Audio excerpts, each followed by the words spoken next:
Ladies and gentlemen, now the moment you've all been waiting for. You are now listening to the sounds of Milkcrates Microphones. What does it do? What's it for? Well, nothing. I mean, nothing. Don't stay too fucking long, man. We got a lot of work to do, bro. Don't worry. Catch you on the flip side. Load the spaceship with the rocket fuel. We choose to go to the moon in this decade and do the other thing. You really think you can fly that thing? You really think you can do all that bullshit you just said? 3, 2, 1.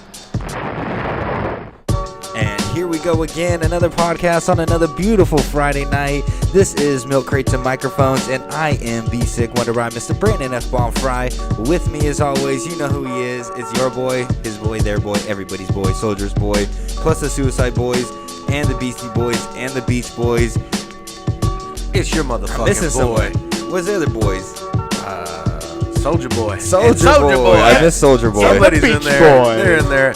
Anyways, it's your boy, the Boy infamous Nonsense. Nonsense. Okay, And I'm here in for there. a fucking Friday night. And I'm glad to fucking be here. And we got a good interview coming your motherfucking way. So if you bear with us, we're going to get everybody queued in. And it's just fucking let everybody know that we're here and we're going to make this shit happen. You already know. We got a wonderful guest for you coming here shortly.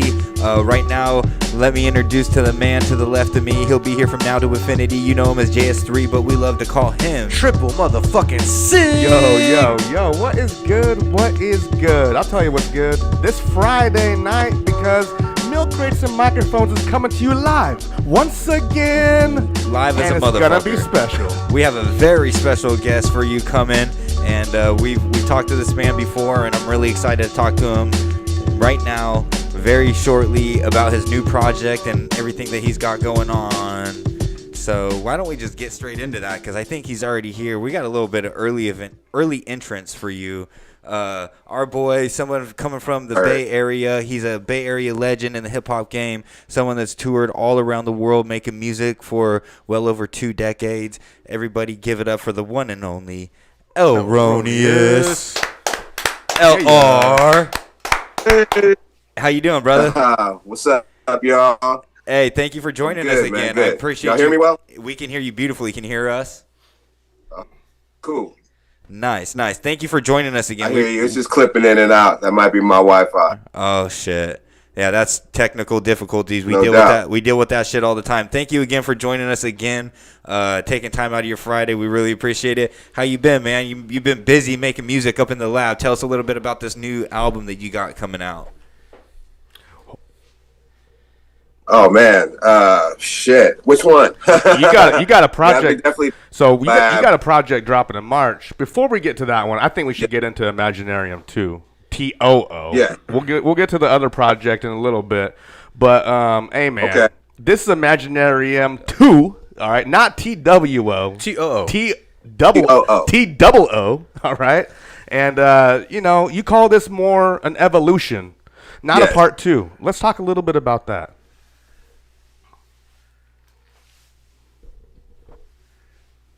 Yeah. Well, part 1 was like a record, really about me and like my journey and experience through hip hop, through life. But about me. So when you grow as an artist, you don't really have to talk about yourself. You can talk about other things, and it still becomes relevant and stays, in the vein of what you do. So that's what I try to do with this record. What was the thought process going behind this record? Like, what were you going through? Any type of like different, like, I'm going to change this, I'm going to do this, I got something to say about this, or I got something that I should speak upon? Like, was there some type of train of thought that you felt like you needed to express on this album? Definitely. I wanted it to be something that wasn't part TOO, TWO. Yeah. And I didn't want people to think that, it's going to be part 2 to that song or part 2 to that song. But I did have a couple songs where it takes on, it went from Imaginarium 1 to Imaginarium TOO. So it's like I have Doctrines of the Lip Swift in there, but it's not so much about me, but about a day in the life. You know what I mean? I did The Rains. Forecast is part 2 of The Rains. You know what I mean? It's not necessarily about me dealing with it, but about how I see other people dealing with struggles, mental health, things of that nature. I don't per se have those issues, but I see, when, you know, it affects my friends or people around me. So I feel like I had something to say about that. You know what I mean? Oh yeah. Last time you joined us, we got the pleasure and the honor to hear a couple sneak peek tracks, man. Yes, we did. Firewada and Cold Nights, I want to say. Both fire tracks, bro. Hearing them on the album a little more clearly, shit, man. You got a pretty fire album put together, man. Last time you also talked about how you're a beast in the studio, bro. How long did it take you to put out this album or create this album in the studio? You're a businessman. Yeah. I mean, I recorded that record in 2 sessions. Oh wow. So So one song I did in New Mexico with the homie Bless Infinite Luke, who I have a record coming out with in March. We'll talk about that later. But that was one song we did like in the cut. And then I had one session with Genesee where he was basically showing me what plugins I needed to use on my Pro Tools, but he let me use his Pro Tools, and he recorded 4 songs for me, and then I recorded the rest by myself. That's dope, man. So like 2 sessions, like maybe 7 hours. That's like record timing. And then, you know, mix it takes a little longer. Mix it takes longer, but, you know, recording, I'll knock that shit out. Yeah. Do you ever dip your hand into the mixing and producing side of things, or do you just try to stick to straight just what you're good at, your lyrics? Well, I haven't produced in a long time, but, you know, I hang out with producers, so they kind of know what I want. So it's kind of like I have an invisible hand in there. But I mix all my records now, and the homie masters them, and I'm always with him while he's mastering. Not that I'm doing that or anything, but, you know, I'm there in that process as well. Yeah. What kind of headspace are you getting in? From day one. Are you Are you someone when you get in the studio, do you need to be like drinking and smoking, or are you like a sober mind space? Where are you at when you're writing and recording? I'm a Gemini, bro. I do that shit everywhere, and on stimulants, no stimulant, some drink. You know what I mean? I mostly smoke trees, but yeah, I just mostly like to go in a studio and listen to what the song said, the music says. So I have these ideas in my head to do songs, but if the beat says to do something else, and I'm already dedicated myself to be in the studio to do a song, I'm gonna knock out a song to that beat. You know what I mean? Mm-hmm. And if it's the record, cool. If not, then we'll just have that in part of the archives. Yeah. Was there a certain sound you were trying to achieve with this one? Were you like, oh, I need to make sure all these beats kind of run together, or they all kind of sound similar? Or were you looking for a certain type of beat that you're like, I can kind of hone in on this and kind of craft that sound around all these type of beats? I mean, definitely I want a certain boom bap sound, you know, like old and new, you know, because that's where I'm from. Mm-hmm. I want stuff to sound like it comes from an EPS 16 plus still. But with the high technology of everything going on now, so the sound's bigger and broader, you know what I mean? Not necessarily anything different. Maybe the drum sounds are a little different, but it's pretty much in the same vein. And I try to work with people who are in that vein, you know what I mean? Producer-wise. Yeah. Are you in your home studio right now? Yeah, chilling. I call it the moon. The moon. The moon. I love it. Man on the moon. On the moon with a couple homies right now. We just smoking and chilling. Hell yeah. Shout out. Thank you for joining us, taking time out your Friday. Hey, Imaginarium Too. The flow of the album is really good, man, from track 1 to the very end. There's a couple interludes thrown in there as well, which I feel like are a lost art and are, you know, important to include into an album, makes it a little funner. When you put together a track list, you know, what goes into that process, that thought process of the track list and the order of the tracks? Mostly flow, and really try to have something hard-hitting at the beginning, because I know people like, I mean, even myself, if the most bangingest song on a record is song number 10, I'm probably not going to hear that shit. Yeah. So it's better to have them song 1, 3, you know what I mean? Have the hard hitters hit you first, let them nod their head, and then come into something more smooth, melodic, and then really slow it down so they can hear a message by the end of the record. Yeah. I feel like it just meshes together very well. I feel like he's right though. I mean, like if you draw out the big hard hitters in the beginning, you're already selling me to see what you have next. That's true. I'm like, oh, this is dope. I don't got to scan through it to find the hard hitter. Yeah. I mean, if it's right there, then you just want to keep listening. So, I feel that. Exactly. If you look at a lot of past classic like hip hop albums, those first 3 or 4 tracks are usually like boom. Those Bangers. hard hitters. You gotta those put the bangers that I'm out. talking about, There's always a secret dope. Yeah, one of at the course, end. of course. Hell yeah. Yes. You Yes.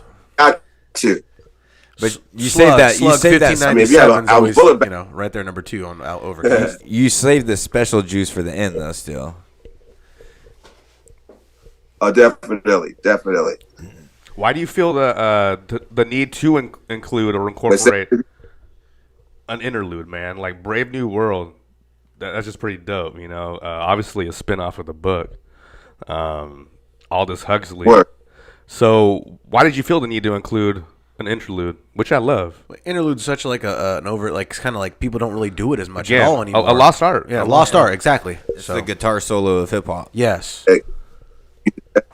Just nailed it on the head right there. That's the reason. People don't really do it. And, you know, if you try to lay something heavy on people, you want them to breathe and actually take it in. So an instrumental here and there, not a long one, you know, like maybe 45 seconds to a minute. That's a cool, like, okay, relax. Take, taking what you just took in and get ready because some more is about to hit you. Yeah. I like that, man. Did you are some of your art or writing influenced off books like, you know, Brave New World? Is that a book that you read very definitely early? Yeah, for sure. I love that book in particular. Yeah. I did a song with the homegirl way back in the days, and the song was Brave New World, like basically off the book. The homegirl realistic. But I read a lot. I take on concepts of what authors say. I don't try to this is this book and I'm just really doing the rap to it. Like I like to think of like what the author thought of as far as concept, and I'll take on that concept and put it in the song, but not necessarily like their words. So I did a song 1984, and it was more about the year 1984 and the things that go on and went on back then than the book. Even though I do quote something from the book. Yeah. You know what I mean?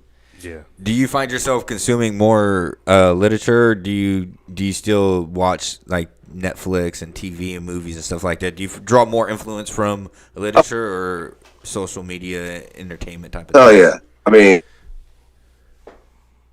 man, I like it. I'm a movie buff. I love movies. So I definitely have all the channels. Okay. You know, except for Disney. But yeah, I watch. As much as I read, I like to watch film, and you know the homies like make short films, and Bruce Riley, the homie, he's making incredible movies and things of that sort. So it's always good to see what the homies have in their head and putting out into the world, as well as I'm a little surprised as well as the music and things of that sort. Yeah, it keeps the pool open for more creativity. You keep more open to like the world and tapped in a little bit. I'm a little surprised. Man, you got to be. Yeah. I'm a little surprised that you don't have Disney Plus. I know you talked about being a big comic book guy. Are you not a Marvel or a DC movie fan? Because everything's. I am a Marvel guy. Okay. I know all those stories. They gotta come better with that. Yeah. And they're telling the stories from when I was years old, which actually made me love comic books. But if you know the story over and over and over, I'm not running the line to watch the next Star Wars movie. I know what's going to happen. Yeah. You know what I mean? What about Mandalorian? That's kind of what turned into. Mandalorian's hard. You got to get up with the next Mandalorian. That shit's hella hard. It's the same story over and over. I like me some Guardians of the Galaxy, if anything, out of new superhero movies. I think Guardians is the one I'm kind of into the most. The raccoon dies in the new one. Don't tell me about That's what they say. They say he dies. So. I am Groot. Well, they keep it light in that. That's what I like about that one. Yeah. Make it fun. They keep it real. They got it's like Howard the Duck, Yeah, exactly. Yeah. That's old school right there. Do you think you came up? When did you start recording and rapping? Like early '90s or was it late '80s? Early '90s. Early '90s. Do you when think, I started recording? Yeah. Do you think, looking at it now, that it's easier now than it was? And do you think if if you were able to start over and like you're 19 in today's world, would it have been easier to get into the industry and get a record deal and all that type of thing? Because you've kind of seen 3 different decades and how it's progressed, and now how easy it is to make a song, put it on YouTube, or do something to get seen and get it. Do you think you had been in a better position now, or are you pretty satisfied with where you were and how everything's worked out? I mean, the only thing that I could say, it's definitely very much easier to make a record. You know, the physical aspect of it, you can make a record really quick. Back then, it wasn't so easy because, you know, there's studios you had to pay for, there's exclusivity, all these other things.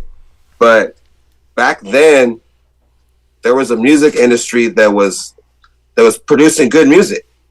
You know what I mean? Like, everything was of high caliber. The early hip hop was cool, and then you got that new school stuff with the Rakims, the Big Daddy Kanes, and all that. And then that's all competition.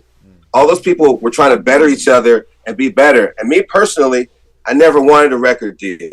But I wanted to do shows with everybody who did record deals. Whoever was good, I wanted to be right next to them and try to blow them off the stage. But I didn't want a contract. You know what I mean? I got approached by every record label in the business to do music and sign record label, you know, sign contracts and all that. I never wanted to do that. That was not part of the thing. So, you know, back then it was easier to get a deal because there were businesses that were actually vying to have, people who are adding to the competition level and the quality level of the music. Now, I don't know how guys are getting record deals. Everything kind of sounds the same. And the guys who stand out, they really, really stand out. But it's like, how they even get to that point? Or why would you want to get to that point when you can do it all yourself? You know what I mean? Like, say you can drop a single on YouTube. I mean, before Drake got in it, he dropped this, you know, a mixtape, right? Wasn't his mixtape running for a Grammy or something? That's just doing an indie, and he just bought into the music business. He didn't have to, though. Everything's so oversaturated. By his popularity, you can tell the dude didn't have to do it. But at the time, you know. Just like you were saying, everything's so oversaturated. Everything's so what? Oversaturated, and everything sounds the same. And I feel like it'd be harder today to get into it than when you got into it. I feel like when you got into it, you had more of your own lane. I feel like if you were to try to pull something out like now, you'd probably have 25, 30 other guys trying to run that lane with you. And it's just kind of a different kind of cross that you don't even want to get into nowadays. Yeah, definitely. I mean, the one thing I like about what the young guys do, and that's to their credit, is they just keep putting out material. Whether you like these people or not, you got to respect the fact that they're putting in some work. Every year they got a new record. And I like that too. I like to have a new record every year. When I first came out, it was impossible to do a record every year. You know, I recorded Imaginarium and then had it finally mixed down and put out 3 years later. You know what I mean? If I could have done Imaginarium, like got that out of my system and then gone on and then do more records, I think that would have, you know, that would put me in my superpower. You know what I mean? Beyond just being in the zone, I'd have been able to just, you know, I'd have like 40 records by now. You know what I mean? And that's the ultimate goal, is to have as much content as possible. Yeah. Good quality content. I love the fact that you talk about your goal was more to do shows and open up and be like, hey, follow that motherfucker. This is what a real MC looks like. That's a mindset of not just a competitive, like a dog, but like somebody that, you know, has a good business mindset. Like, I could do this on my own. I don't need the label. All I got to do is show the people, not the record label, but the people that are buying, the consumer, that I am just as good as what you're spending $20 for. Come spend $15 on my album. Exactly. Yeah. That's exactly it. Yeah. That was a blueprint like all the 90s. Yes. Beautiful. I fucking love that. If it's good, they'll listen every time, no matter what the quality is. I love a good fucking bad quality song. My favorite shit is bad quality always. The old school slug shit, bad quality. I love it. But I'll buy it every time, you know, so. Last time you spoke about E40 a lot, you know, listening to E40. Listening to E40 growing up and, you know, really finding his flow to be special. What do you think of fellow Oakland native Too Short, man? Coming out of Oakland, they just gave Too Short his own street in Oakland, Too Short Way. He just dropped Mount Westmore with E40, who you already showed love to. Do you think Too Short has held it down for Oakland really well? And what do you think of Too Short as a rapper?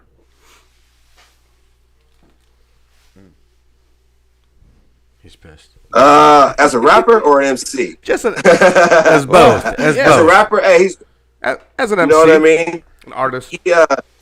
There's so many groups around back then, and the fact that Too Short helped to put Oakland on the map as far as rap goes. Yeah. So people go, hey, I want to check out Oakland because of what this dude's talking about. And he wasn't lying in his raps. We lived around and oscillated, circulated within that whole sphere of what Too Short was talking about. She was everywhere, and people were about it. And as a representative of the town, he's great. You know what I mean? But there's more to the town than that. Most definitely. For sure. Most definitely. Like there's more to like Bay Area hip hop than Souls of Mischief. Mm-hmm. And that's what people want. There's more to California rap than Ice Cube. You know what I mean? Yeah. So, we're at the micro level of it, but on all levels, more representation helps. But the people who are representing us can't be mad at them. Like, shit, I'm proud that Too Short is called, somebody who represents Oakland. Yeah. You know what I mean? And at the same time, I rep Oakland like a motherfucker too. So that's how you know that Oakland has a huge dichotomy. Most definitely. Do you feel like lately that music goes on deaf ears because he's got so much out? Or do you feel like people are still sucking it in like they used to back in the early 90s? I don't know if the whole, the world sucks it up like that, because I think they're kind of indie now. Everybody's kind of an indie artist. I don't know if they have the big machine push that they did before, but their names are so big that they don't need it. People who love Too Short, they're gonna love Too Short doing anything, especially doing with fucking Ice Cube, E40.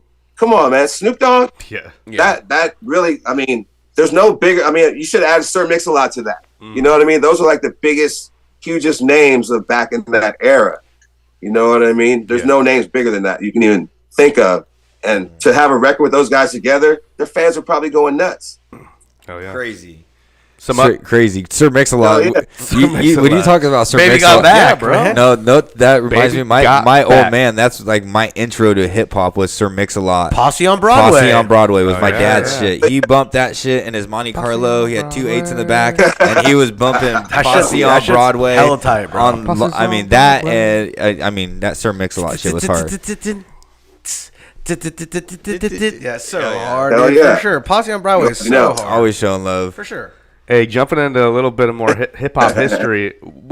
You talked a little bit last time about some early interactions with living legends, Mystic Journeyman, Sunspot Johns, and Lucky I Am.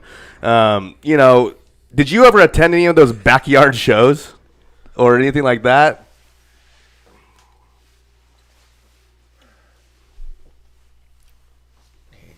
You pissed him off. He hates you.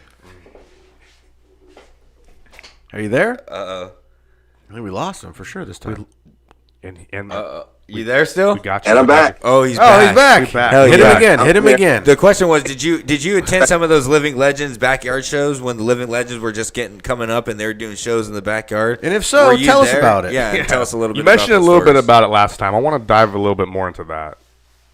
I know the backyard parties, but I was at their warehouse parties. So they had 2 different warehouses on the same street. They had 4001, and then they moved up the street with the homie Rono from Disposable Heroes of Hip-Hopocracy. They all had a warehouse spot. That's the spot where the legends were formed. But 4001, they had parties where it's the whole damn Oakland underground was there, and back in those days, you meet the most animated characters. You know what I mean? And those people were that's the foundation of anything I know hip hop. You know what I mean? Whatever they had going on in the 70s in New York, we had it in the 80s, late 80s, early 90s with the Mystic Journeyman. You know what I mean? Yeah. So I met those guys. I had a band. So I had a hip hop band called Last to Serve. And we used to do shows all the time. And only really people that we see all the time were the Mystic Journeyman. We'd always, we did a set with them, blah, blah, blah. Then we got the same booking agent. And then we were glued, you know what I mean? We were already cool with each other. We became really homies, you know what I mean? And, we go to their crib, they come to our crib. Sunspot would battle my partner Q all the time. You know what I mean? So it was fun competition, which is what it's supposed to be. You know what I mean? And putting out the best people out there. And the Mystic Journeymen, they were the first social media. You know what I mean? When there was nothing, they were putting out newsletters. And on the back of the newsletter, they wrote everybody's name who was somebody. You don't even have to be a factor. You just have to be somebody who's doing it that we know who you are, or they know who you are, and they put you on the back of this little news, unsigned and hella broke. And everybody's on there. I mean, my crew's on there maybe all the time. But I'm saying there's just so many names on the back of that. That's like Bay Area history, and they curated that shit. You know what I mean? There was nobody who was bringing everybody together like the fucking Mystic Journeymen. Yeah. Cannot. If anybody has anything to say about them, like foul, they really have to talk to me about it. Yeah. You know what I mean? Because those dudes are really, they held shit down. You know that bravado that Sunspot has on stage. Yeah. That wasn't just for their crew. That was for everybody in the motherfucking underground. Mm-hmm. Control your fucking destiny and get the fuck up and have some fun and party. Oh, yeah. That's it. You know what I mean? Yeah. They held that shit down. They still do. They do things on different levels. Sunspot movies and shit. Yeah. He's writing books, kids' books, all kinds of stuff. You know what I mean? I've been at a Legend show where Sunspot straight jumped out. I'm pretty sure at that level. I was saying I've been at a Legend show where Sunspot jumped out into the crowd where some dudes were about to fight and was like, "Y'all motherfuckers want to fight? You can fight me, or else y'all motherfuckers get the fuck out of here," and straight shut the whole crowd down, and then got back on stage and killed it for another 25-30 minutes. Like that is bravado. Like he held it down hella hard. That works, man. Yeah. You're not gonna fuck up our time. If anybody gonna fuck up our time, it'll be us. Yes. You know what I mean? Yes. That's what it was. For sure. Back to me, you gotta listen. For those guys to even throw a show at a fucking venue and that doesn't have any national headliners, they were like some of the first people to do that. I do that shit all the time. Mm-hmm. But I wasn't the first. They were like the first to do that. Yeah. They're unsigned and hella broke parties where they had it at huge venues. Like huge venues won't do that for nobody.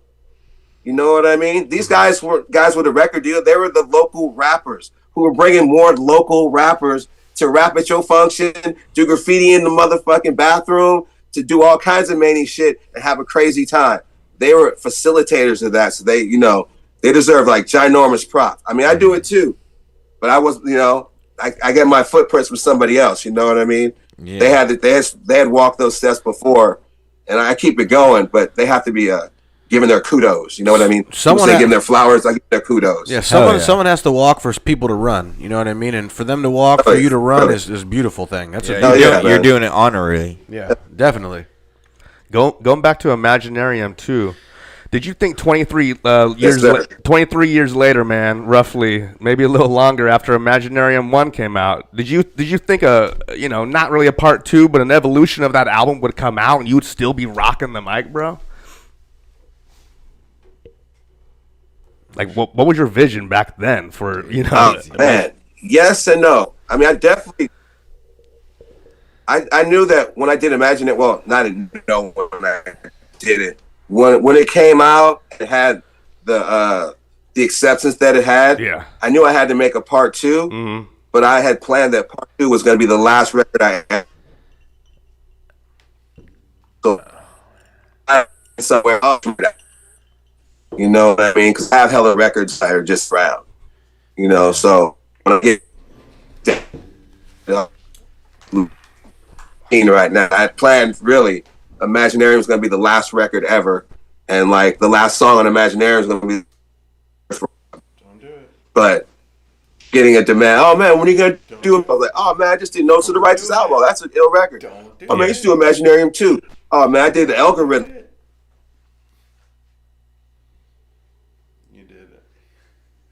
I think we lost you for a second. You know what? So after COVID, I did that. You know what I mean? Yeah. Bro, where did the name L Roneous come from? Like, who gave that to you? Or, was that something that you were called growing up? And what's the meaning? Like, I mean, that's a spin-off of a word. I know, it's just crazy. Like, how would you acquire that? So, I'm a bookworm. Yeah. And back in the, like when I was running through college, I used to always have like a thesaurus or whatever in my back pocket. And then one day I had this book called The Satyricon of Somebody. And it was a Greek book. And they're like, oh man, fucking L Ron trying to be blah, blah, blah, blah, blah. And I was like, well, if you really want to get technical, blah, blah, this means this. The root word of this word is this. So I went from L Ron, which is my nickname when growing up, playing sports. And L Ron, you add EOUS to anything, like courteous, that's the act of showing courtesy. Okay. Beauteous is the act of showing beauty. Piteous, the act of showing pity. L Roneous is me showing you the world who I am personally. Yeah. From day one, did you have the idea also to like, you do the misspelling to all the words and incorporate L at the beginning, like album or algorithm? Was that always a plan from day one? Elbow, but with an L. Yes. So when I was in a band, right? And my bass player, Ubi Whitaker, is like the funniest guy ever. And he would always be like, so what you gonna do today with the elbows, L bro, hey, you gonna make another album? And he always would say that. Bro, you need to get in your room and start writing your new album. Okay. I know you're gonna go solo on us. Go make your new album in your room. All the time, like, dude, I'm really gonna make hella albums. That's hella funny. So that's where that came from. That's dope, bro. I like the different, misspellings of the word and how you kind of make it your own, and like every album, I feel like you use that a little bit. You incorporate that a little bit, which makes it special, makes it your own. It's like a little trademark. So nowadays, nowadays, I don't want to interrupt you, but nowadays, when you decide to get in the car and you decide to take off, what are you listening to? Anything you want to let us like, hey, you should check this out, like. What do you got up your sleeve lately that's motivating you music-wise? That's not you. You know what I mean? Like, who's pushing you to be like, bro, this motherfucker's dope. You need to check him out. Who should we be looking for? I listen to everybody. I'm like a classic rock dude. So you know how classic rock dudes only listen to shit from rock and roll from the 70s? So I'm like a classic rock dude. I only really, like my heavy hitter albums, I listen to records from like 89 to 94 albums, but I listen to almost all the songs, you know what I mean? So my favorite young rapper, JID, hands down, dopest motherfucker out there. Who's JID? You hear a lot of, I'm not gonna say who's copying him, but a lot of motherfuckers are copying him, you know what I mean? And calling that style there. It's clearly JID. He's head and shoulders above a lot of these young MCs, and it's dope that he's just hard ass MC, you know what I mean? And, as far as old records, I listen. My favorite record is Jungle Brothers, done by the Forces of Nature. Dope. It's a cool ass record. They're having a party in it. The beats are like dance music, and they got some, some heavy thought theory in there too. And that record was like, it came out in '89, and then something happened with the record label with those guys, right? Yeah. So the record disappeared. So it wasn't out. Like I have the tape. It wasn't out. It wasn't anywhere. And these dudes just got their record back. In 2023, they finally got the rights to their record. So now these guys are going to go around the country right now touring their 1989 record. That's crazy. Yeah, it's 89. They got Beyond This World, That's Feeling All Right, Sunshine, What You Waiting For, You Make Me Sweet. Yeah, that's crazy. Sunshine, bro. Yeah. Feeling All Right, Black Woman. So that's what they're going to tour right now? Bro. That's pretty slick. Heavy. That's pretty slick. They're on tour right now. Yeah. I'm going to check them out when they hit San Francisco. That's so dope. That's one of the pitfalls of the record industry, though. That's what I didn't want in the record industry. Yeah. Somebody just be able to take your shit and like, you can't have it. Even though it's yours. Yeah, snatching your shit up and just like making it theirs. It's so weird. Props to them for though. Hell yeah. Bro, in Firewater, you kind of, talk about ayahuasca just a little bit. Is that something you dabbled with ever, or are you just kind of interested in DMT and those stories, or do you have a particular story that, in regards to your ayahuasca trip then? How was that experience? Man, I've done everything. Yeah. I did some ayahuasca it was in the Four Corners. I think it might have been New Mexico. if it was in Mexico, I think it was in Santa Fe where I did ayahuasca and just like I got super it brought me back down to earth. You know what I mean? Like I've done DMT before, I should space, and I'm a spacey rapper, so I'm cool. I could be ethereal, all that shit. But when I did ayahuasca, that shit brought me back to earth. To like the foundation, and made me more grounded in myself. You know what I mean? It helped me take things that were ethereal out into space and ground them. So, I can rap a little more conceptually after I did that. I could write a little bit. I'm a little bit different when I write. You know what I mean? It's just from taking that twice. I did it twice. Mm-hmm. You don't just do one thing once. And, I did it. It was dope. Like, nah, you do that shit twice. It was really like. I did it twice, and it was eye-opening. That was in like 1997. That was like alchemy. Long ago. I was in Arizona. So alchemy hit, and I went to Arizona with my homie to do a show, and we sidetracked and did some ayahuasca, lost a few days, and then came back, and we were different people. Wow. Did you see like a higher spiritual being or communicate with some weird creature or different whatever? dimensionals? Yeah, a different dimensional being, interdimensional being, I guess you would call it. Did you have some interaction with a being? Did you see some cyber elves? No, I didn't see interdimensional beings, things like that. You see more like if you're on acid and you see a tracer, or like, me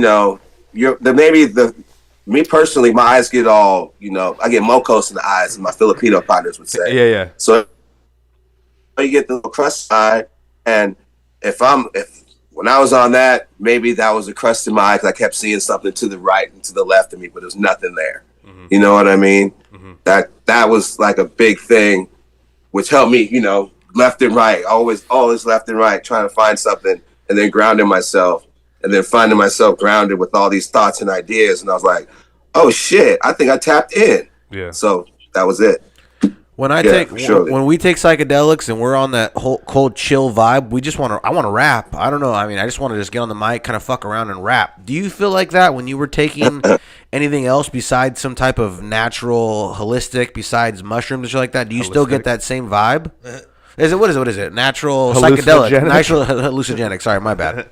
Do you still get that same vibe of I just want to fucking grab a beat right now and fuck around a little bit? Do you get that vibe from taking anything else? That itch, exactly. I get that from running. Like I run, train for marathons. Mm-hmm. I take a super, super long. I run. I'll take a bong rip, and then you start jogging, and you get into it. Then you run.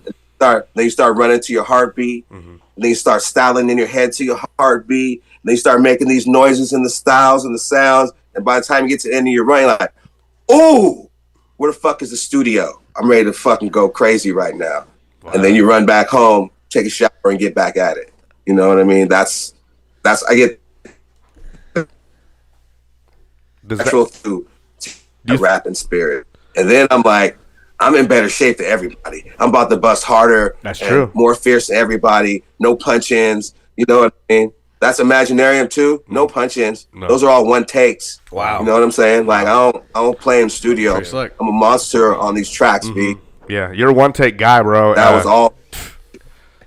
A one-take. Yes, sir. That's how you should do it. A one-take. Know your shit. Know your shit for sure. Come in there, know your shit, get it done.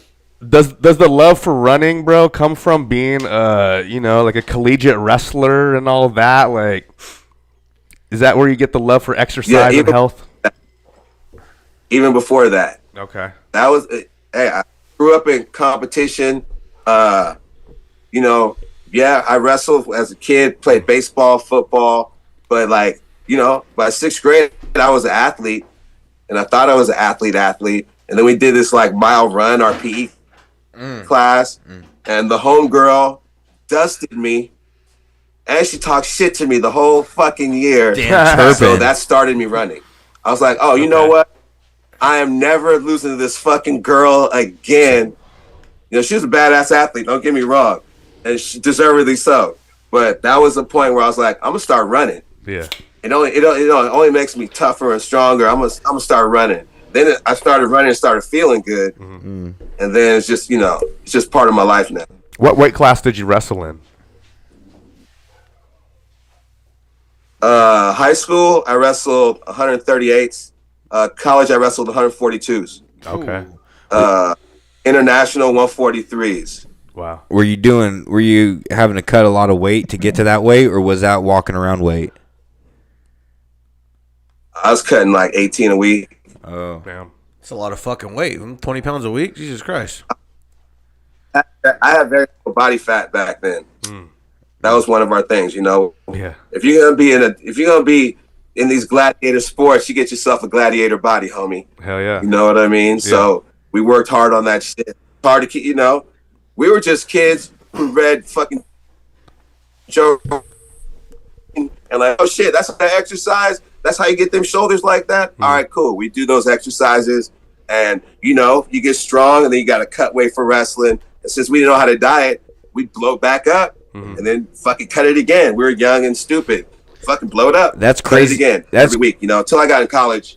And then in college, I rung it in, and I knew how to diet then. That's crazy that even up until now, I feel like diet wasn't like a huge thing. Like back in the day when dudes were trying to bulk or whatever, they dirty bulk and eat a bunch of shit. Like it's only until the last like 15, 20 years that diet has really become a huge part of the fitness. Like that's 60 to 70% of the fitness is diet, right?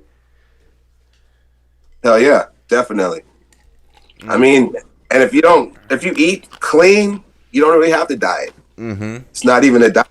You eat clean, and you are what you eat, as they say. The microorganisms that break down in your body, the clean food you eat helps build those back up. Yeah. Are you always? Know what I mean? Are you always? You are a carrot or whatever. Are you always eating clean, LR? Are you constantly eating clean?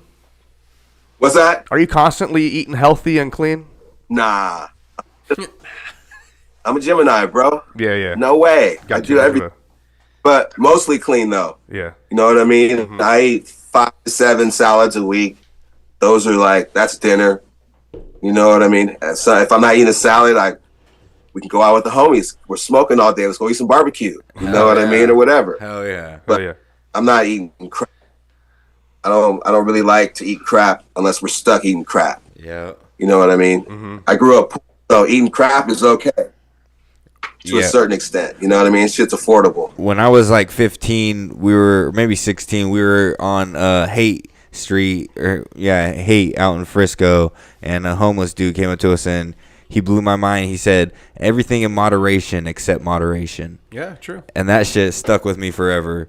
Because now I always think about you can moderate it, but let's not get too crazy about it. Let's go a little bit overboard. You gotta live a little. You gotta live a little. You see, that's it. Yeah, smart man. Hey man, we're not. If we're gonna live forever, then you should find it. But we're all gonna die, right? And it's not to be morbid, but we're all gonna die from something. 1000%. Don't die from living healthy. Yeah. You know what I'm saying? Go live a little bit. Go dirty. Dive in the mud. Do all that good stuff. You know what I mean? Quit smoking cigarettes. Eat get hit by a car. Food, work it off. Yeah. The worst thing you could do is go completely clean and then you die in a car wreck or some shit. You know what I mean? It's the worst. Like, have a little bit of fun. Yeah. Before we get into have some fun, live a little bit. Gotta live a little bit, bro. Before we get into the newest project you're working on, Legacy of the Blues Singers, are you completely satisfied with the finished product of Imaginarium Too? I think it's a fire album, man. How do you feel about how it came out and how it turned out? Are you happy with it? Yeah, definitely. So this record, I'm doing something new. So since the digital age started, I would just throw all the songs on the internet and the bonus material's there, blah blah blah. With Imaginarium 2, I'm gonna start doing. So Imaginarium 2, there's 13 songs on that record on the internet, but the real record has 14 songs. So on the CDs, tapes, and vinyl that's gonna come out eventually, it'll have 14 songs. And I'll play you guys the 14th song before the show's over. Hell yeah! There you go. I love definitely a little sneak preview. I'm happy with how it came out, how it sounded. the response to it. I just wish I could do personally more like, you know, as soon as the record came out, hey man, come perform over here. I was like, no, I can't. I mean, not that I don't want to, but I just can't. You know what I mean? Music. I love music, and music is number one for me. But also, it took a back seat during the pandemic when you couldn't. I wasn't going to do, you know, I'm not going to do shows sitting in my living room and rap to you. That's not me. That's not good. I'll make an album. You can listen to it in your living room. You know what I mean? I'm not doing that garbage. I'm not garbage, but I'm not doing that stuff. Yeah. So you know what I mean? It's just different ways to do it. You know, different approaches, and I wanted to approach it in a different way. You know, and I want the good stuff to be in analog form as well as cool digital but analog form. I feel that. How many tracks were left on the cutting room So when you floor? get the tape, like for the Imaginarium a whole nother 2. record. A whole nother record. That's good to know. That's how many were left. So like, was it hard to like be like, nah, that doesn't make it. Nah, that doesn't make it. But do you think you'll use those tracks again on a whole nother record? All right, so I got the side record that didn't make the record. And they're all solid. Maybe it's called Imagine Maybe.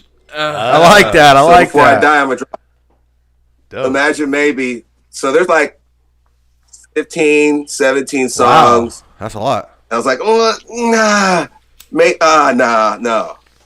You know what I mean? That's Imagine Maybe. Yeah, I like that. And I like that a lot. Some of us thought we were gonna Maybe. be on the record, but then, Well, if you want, you could just send Imagine Maybe to Milkcrates Microphones. no. We just check it out.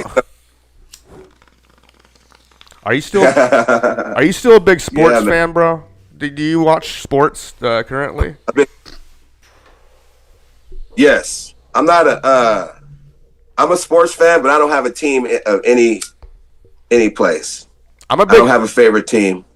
I'm a big Oakland A's fan, and you know sorry. they're the only team thriving as a professional team in Oakland. You know, and I just hope they hang on and stay there, bro. They're the only team in Oakland right now. Yeah, and that's what I said, and it's gonna break my heart if they go. They're going to Vegas. Vegas A's. Hey, as far as sports goes, baseball's my first love. Yeah. I love the Oakland A's because when I was a kid, the Oakland A's would come over. I grew up in Alameda. Oakland A's would come over to the poor kids. I'm talking about people from their organization, give out hella tickets, gave us an experience of going to watch baseball at a major league park that's virtually in our backyard. Wow. You know what I mean? And so I always have a love for the A's for that. On the flip side, I have a hatred to the San Francisco Giants for the exact same thing, and not opening it up for kids when the Giants sucked. And you know, I was working in elementary schools, kids in Hunters Point. They would not even give a dime to let those kids go to a ball game. The A's would give us tickets. They give us tokens to get dollar dogs. We had everything. We had a ball there, and we loved it. You know, it helped further our love for baseball. That's why baseball's not played in cities like San Francisco, because you're not reaching out to the community. You got a bunch of kids there who don't know what to do. They're hanging out. There's hell of empty baseball fields. Man, tell a player to go over there and shag some balls with them. Right. You know what I mean? It's hella simple. Or invite them to a game. You know, that'd be fun, right? These kids make good grades, invite them to a game. Yeah. That'd be cool. But they didn't do that. But either way, I love the A's for that. Yeah. But as far as baseball, they're killing me. Yeah, I know, man. They're killing me. You know, because they're not a high salary team. No. So we'll get players. See, I still say we. The A's will get players, and they'll know they're going to be superstars, and they'll just utilize them as far as they can, and then they'll trade them away. Trade them away. And then we'll watch them become champions on the Yankees or something. Yeah, they'll go. They're all about bringing up prospects and having to pay minimum salary, and then trading these guys once they start earning salary. Moneyball, because they don't want to pay them. Giants do the same thing though. But Giants you know what? get good players, they're keep for a year, rich. get They're rid of them. rich. Though. You got to get spend no money. You got to give it to the A's though. They always seem to stay somewhat competitive with that mind state, which is always. You know, it's such an amazing feat that they made a movie about it. You can get a blowjob at the A Stadium, and they don't care. You enjoy yourself there. You know, it's a good place. It's a great time out, like the old Warriors. Hell yeah, I know. I love me the Oakland Warriors. Not really the San Francisco Warriors. They weren't the Oakland Warriors. They They had were Oakland just Golden jerseys. State. I want to say they possibly had Oakland jerseys. They were just from the city. Yeah, I know they were the city, Golden State. No, but, they're just the city? They were that the was from city, Oakland, right? brother. Golden They were in Oakland, not in San Francisco. All of a sudden, they won a championship. They made them move quick. You know? You going to any games? Yeah. Unfortunately. Yeah, very unfortunate. I don't like how they did that, They're really. backed But by a bank. You know, the team's backed by a bank now.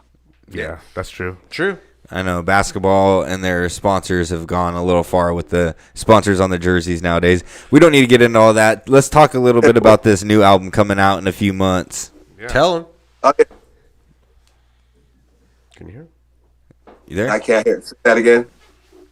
Let's talk a little bit about this new album coming out here in a few months that you've been working on. How long you've been working on this album, and when are you dropping it? Let's get a date and all that. Okay, so this record's called Legacy of the Blues Singers. It's the fourth record between me and members of the group Tubers from New Mexico. So the first record was Utopian Blues. That was an EP. And then we did a 3P called The Wisdom Blues that was produced by the homie Wise Elements. And then we did a LP called Kill to Sing the Blues.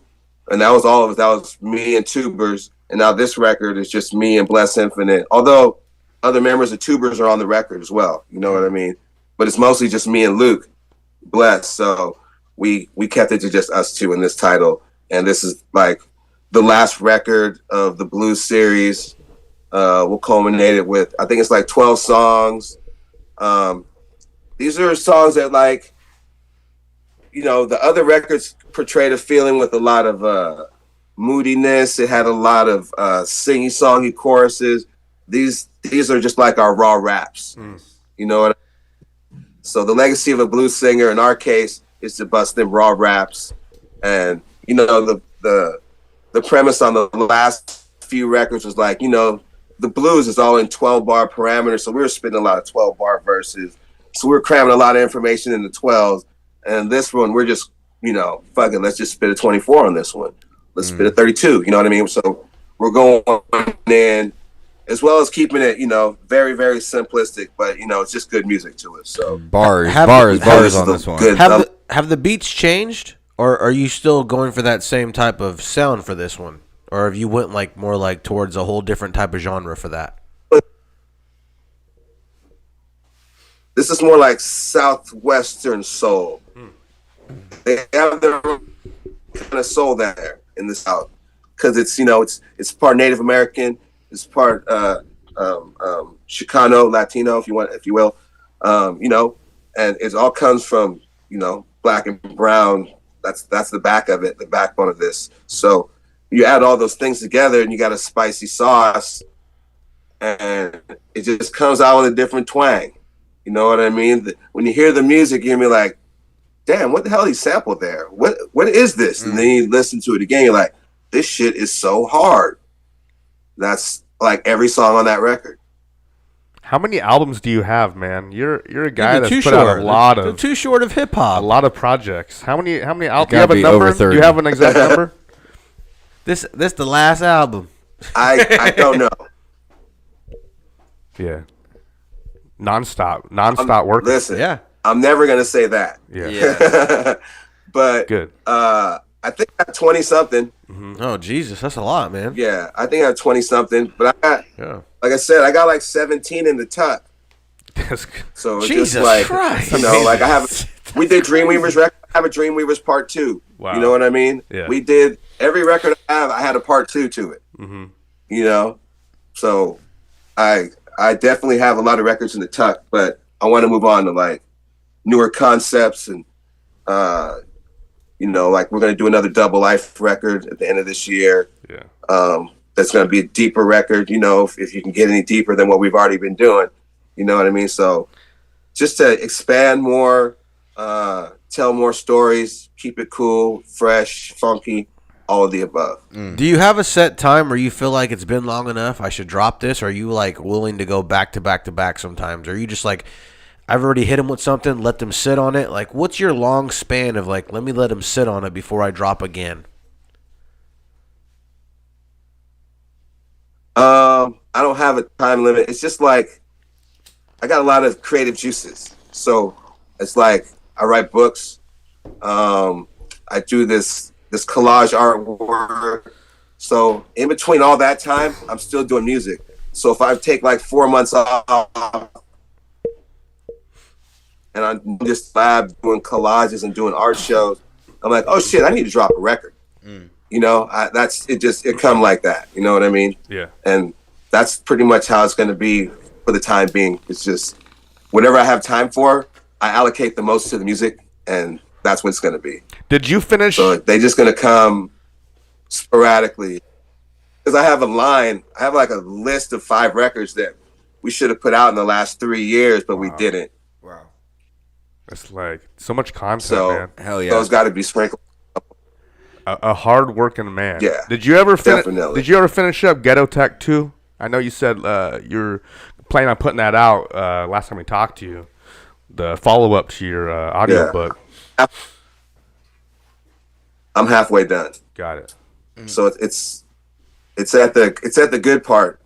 So I got to decide if the good part is going to be, I'm going to kill somebody in this part, or I'm going to let them live. I don't know how I'm going to end the story. Yeah. I mean, I know how it's scheduled out, but I'm a Gemini. I might have to kill somebody in this motherfucker. Fucking A. Hey, make it gory. Spice Make it up. it bloody. Take that motherfucker's head. You gotta spice it up. How does writing a book differ than writing a song, man?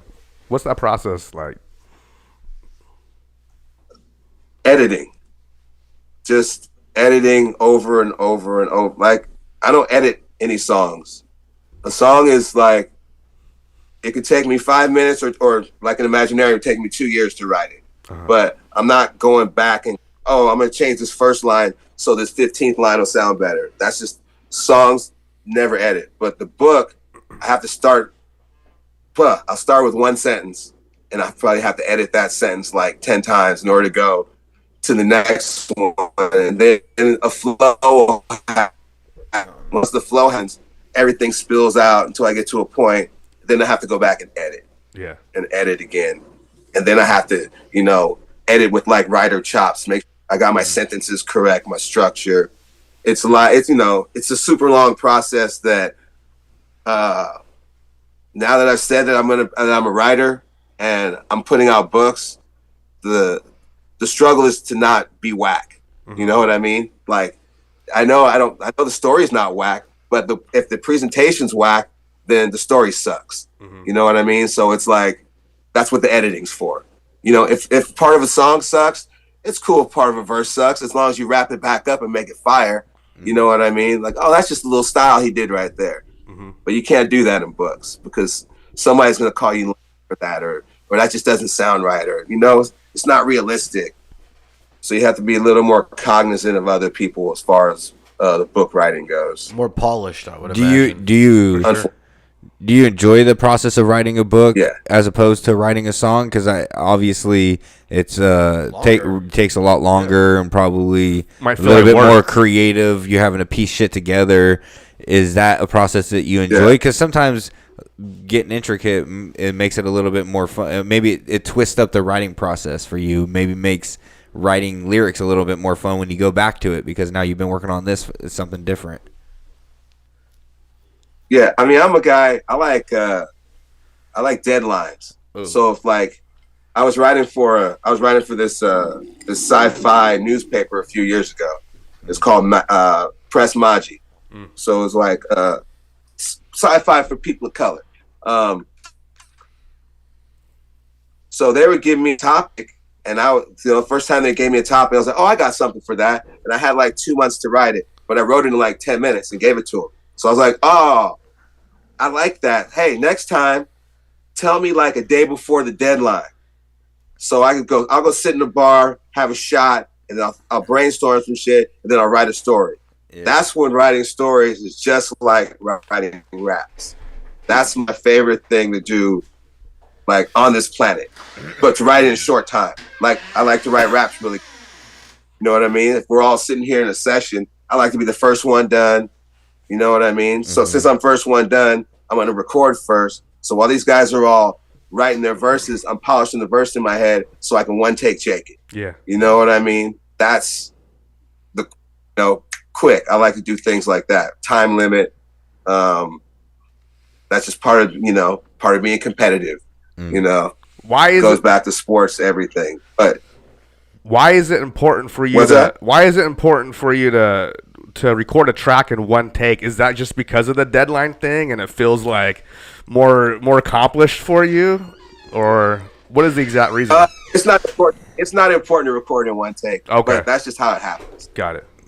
Can I say from a fan's point, as somebody that I've recorded music but looking at it from the outside in, I think that it's for me it's more real, like on the spot, because hip hop has always been about off the top for me, like freestyling and being able to do it in one take and on improv and that type of thing. So if you're able to write something, you should be able to spit that all in one breath on one take, and it makes it more authentic, right? It makes it more like raw. And that's what this is. That's what everyone wants that to be. What hip hop should be is raw, more authentic and raw. Absolutely. And I love that. I love that you said that. When you said that I did that all that whole album in one take, that was just like, yes, thank you. That's amazing. Hell yeah. As we wind down here, man, I know you're still into the collage art and all of that. How involved are you with these art exhibits? I see you posting about them a lot, and it seems like you're pretty involved. And I've seen some of your artwork, which looks dope, bro. Your collage art is awesome. How involved are you with this art? Is this a true second love for you? Definitely. I mean, I got involved in like curating shows is because I have a lot of homies who do dope art. They don't know shit about no business. And since I come from the dirtiest business damn near of all of them, the music business, where people are going to try to cut you and cheat you, I was like, man, let me help get you guys shows. Let me use some of my little hip hop clout and try to, elbow my way into a gallery or two. And then, luckily our homie has a small gallery. So now I have access to give people shows, like, small shows, but it's like good enough for one person, fill up 4 walls, make it nice. But from there, I've also parlayed into like doing bigger shows, curating shows, and even doing shows myself. You know what I mean? I'm going to be in a show March 3rd in the city. It's called the Mythic Expanse or something like that. Mythical Expanse. So it's like out of 180 artists they chose 3 people, and I'm one of the 3. I got 8 pieces in the show, and if it goes well, then there'll probably be a lot more in the future.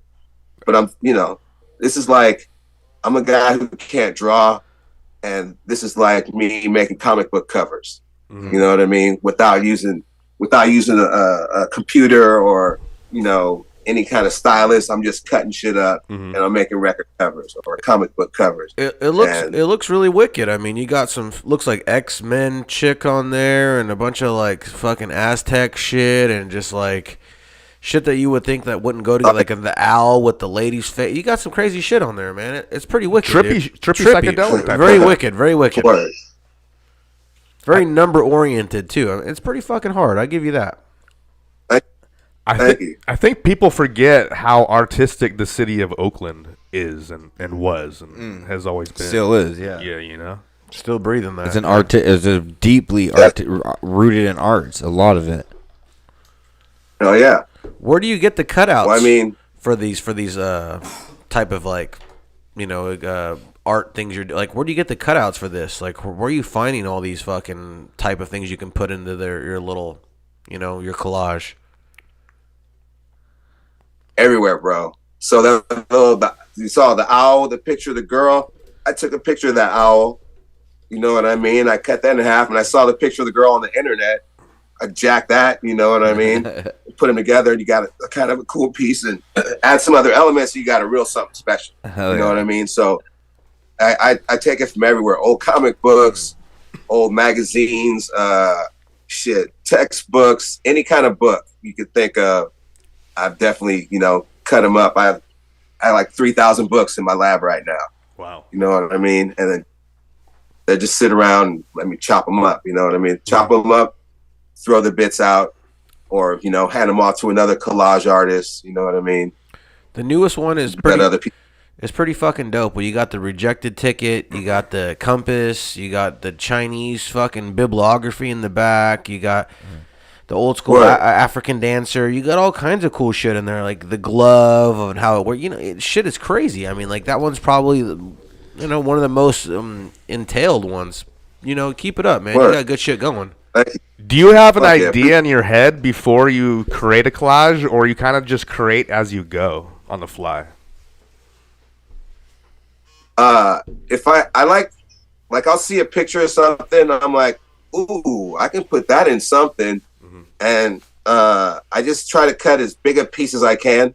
So if I have to cut down, it's cool, but get the most of any image I can possibly get, and try to adhere and add it to something else.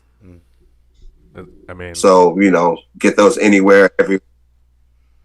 That's pretty dope, bro. I could take a shot of us right now. I'll take a screenshot of us. Cut us all up, you know what I mean? Put us in another position somewhere. That'd be hard. That'd be super hard. I did a little collage art in high school, but nothing nearly as like tight and good as this. Refrigerator art. You're pretty talented. Yeah, you could tell. I mean, if you look in Imaginarium. Hell yeah, right? Thank you, bro. For I mean, sure. if you look at Imaginarium, the first one, the title page was a collage that I did.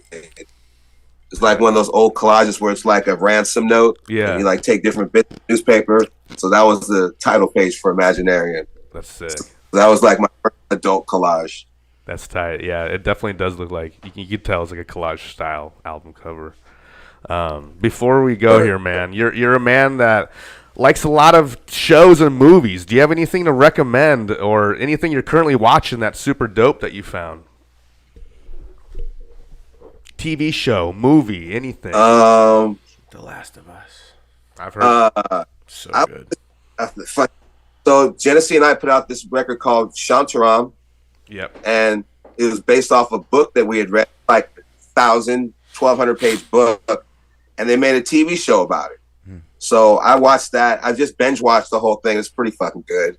Is it called Shantaram? Shantaram. Yeah, Shantaram. I think it's on Apple TV or something like that. Okay. And damn, all my sci-fi heads are gonna hate me for not remembering. What's it on? The movie, the show. It's Isaac Asimov's story. It's on Apple TV also. Okay. I'm a stoner. I can't think of the name right now. But there's like a lot of good TV on right now. Not TV, but movies. I guess they're mini movie or mega movies because they're like 9-hour shows. Yeah. Oh, this is like a mini series. Like, no, this is like a 9-hour movie. So there's a lot of good things like that out there in the ethos. Yeah. That I just I've watched. I definitely a lot of them. I definitely look at those series like that too. Is like, this isn't a TV show. This is a 9-hour or 10-hour movie that we're watching right Pretty now. much. Yeah, and it just gets better and better as it goes. Maybe it doesn't, but it does usually. No, think about some of these like extravagant fucking shows that they're putting on and the money that they're putting into it. It's a bigger budget than some of these big movies Have and you shit seen like that. Have you seen The Last of Us? No, I have not. You need to check it out. It's got Mandalorian in it. It's a PlayStation game turned TV show. Super We'll good. get into that. Super We'll get into good. that later. I've heard good things about one it. more thing Great. before you go, L Roneous. You're somebody that I've seen live in person. You got a hell of a live performance, something that you could tell that you're passionate about. And as 2020 and the coronavirus is kind of cut down, we've been getting out and seeing more live shows. Are you getting back out on the road? Are you thinking about touring? Or are you kind of done with that scene and just focused on making music? What is your standards on going out and doing shows? Doing shows? I think I'm about to start doing some. Hell yeah. I haven't done one before the pandemic. My first show is April 22nd in Albuquerque, New Mexico at Sister Bar. Fuck yeah. That's going to be the Legacy of the Blues Singers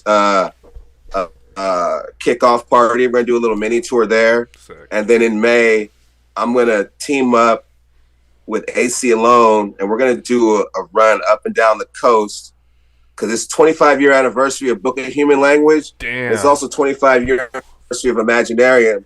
So we might as well hit people who whammy, right? So I'm gonna book the tour.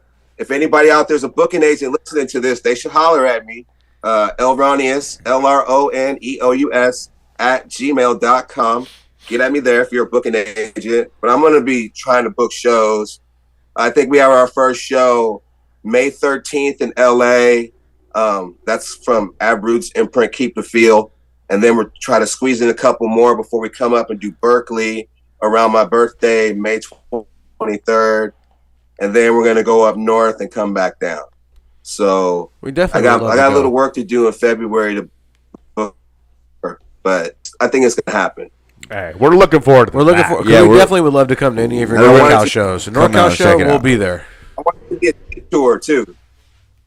I want not cheap, but I want it to be a tour where you're not paying $10 at the door, and then then nobody buys our tape or CD. So I want it to be like a $10 or $15 show, small venue, so it could be hot, sweaty, and we can all get down with some hip hop music. Yeah, and clear that merch table. Hell yeah. Possibly catch you afterwards, give you an in-person interview, 15 minutes or so would be cool as fuck. Catch you somewhere like that would be awesome. At your own personal show in your own atmosphere. Hell yeah. He says no. Vibe. Oh yeah, for sure, man. Hell yeah. Well, Definitely. I thank think you. the Berkeley show is the best. That'd be cool. Hell yeah, Berkeley. We'll fucking definitely We can go. I travel would out love to to go, Berkeley. yeah. Anywhere NorCal, anything that's within 4 hours, I think is a reasonable Doable. traveling Very distance doable. Yep. for us to come check out an LR show. Hell yeah, I got you on the list, man. Yeah, well, Yes, sir. once again, thank you very much for You guys- joining us again and coming out and spending time with us. And we really enjoyed Imaginarium Too. Looking forward to the new album and looking forward to seeing you out on the road, getting back on the road. Anything you want to plug before you go? Any show? Well, obviously, you just plugged that show and that tour, but anything else? Anything you wanted people to be hearing. Listen to Imaginarium Too. Yeah. The tape, CDs, and vinyls coming soon. Be on the lookout for me on the road soon. And let me play you a song before I leave. Yes, please That's play, the Yes, thing. sir. play us a Every song time I before come, you. got a song that you never heard before. I fucking. Is that cool? We would love that. We're blessed for that. Yes, Hey, sir. You didn't even have to ask. We are blessed just to have it. Thank you very much. Hell yeah. Well, this is the song that it made the record, but it didn't make the digital. This is going to be on the analog only. The song's called Rapper Boy. Ooh. It's produced by my homie Wise Elements, who produced all of Algorithms. And he's going to be the producer on my next solo record, Fuck which yeah. is probably next year. Hell yeah. So this is a song, Rapper Boy. MCMP exclusive. Exclusivo.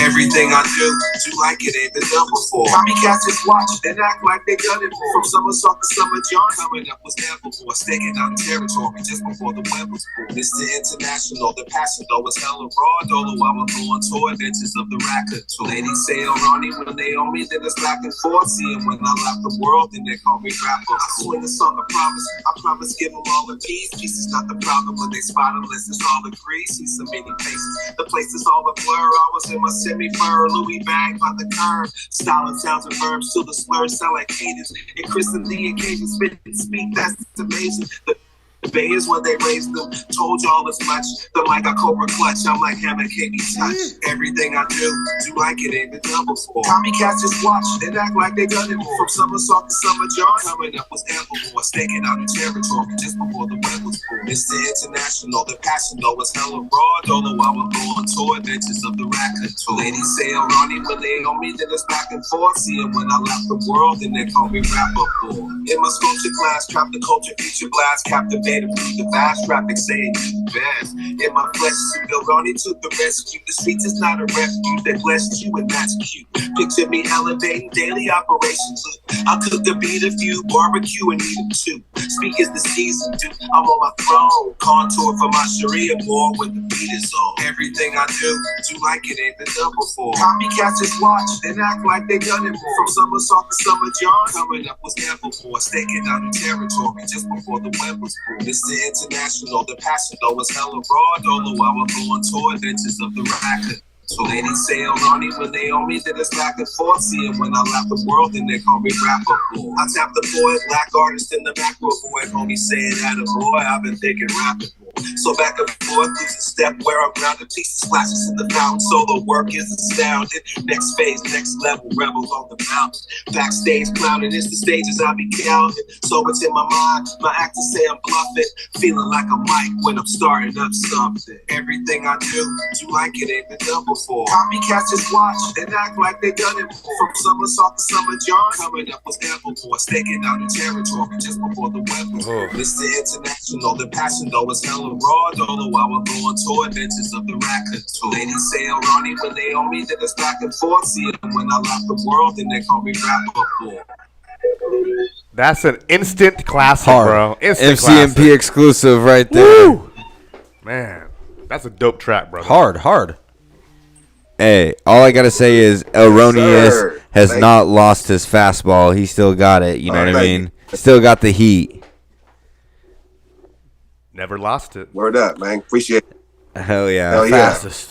Well, once again, thank you to you very much for stepping out and joining us on the podcast and sharing brand new exclusive music with us. Did not have to do that, and we're really appreciative of that. We appreciate your time, and hopefully we can talk to you again very soon whenever this new album comes out, and we'll chop it up about that. Hell yeah, for surely, man. Hell yeah. L Roneous, thank you again for everything. Everyone give it up for the one and only L. Oh. Hell yeah, bro. Hell yeah. Peace, y'all. Brother. Peace, bro. Peace. Thank you. Hell yeah. Peace. Yee. Woo.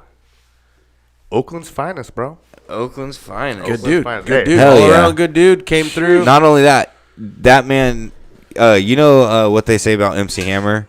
That he dances? No. How like don't mistake that fool's kindness like for weakness. Like MC Hammer's hard as fuck. Yeah, that's it. MC Hammer will fuck you up. For sure. L Roneous is OG. Like Yeah. he might seem like a really nice, which he is. He's a fucking very kind, dude. very good dude. But can't L touch Roneous this. will fuck you Can't up. touch this though. For real. Yeah, Can't he's a touch L this. Roneous will fuck you up. He's a bad dude. A collegiate wrestler. dude. Oh, take he'll you to wrestle the you to ground the and floor. beat He'll you the wrestle you to the fuck floor. up. For SF sure. State, dog. SF Bad State. motherfucker. That's why, hey, much respect to L Roneous, nothing but love. I've told my story about how I got the chance to open up for Mike and Nine, Abstract Rude, and L Roneous was also on that show, and I was opening up for him.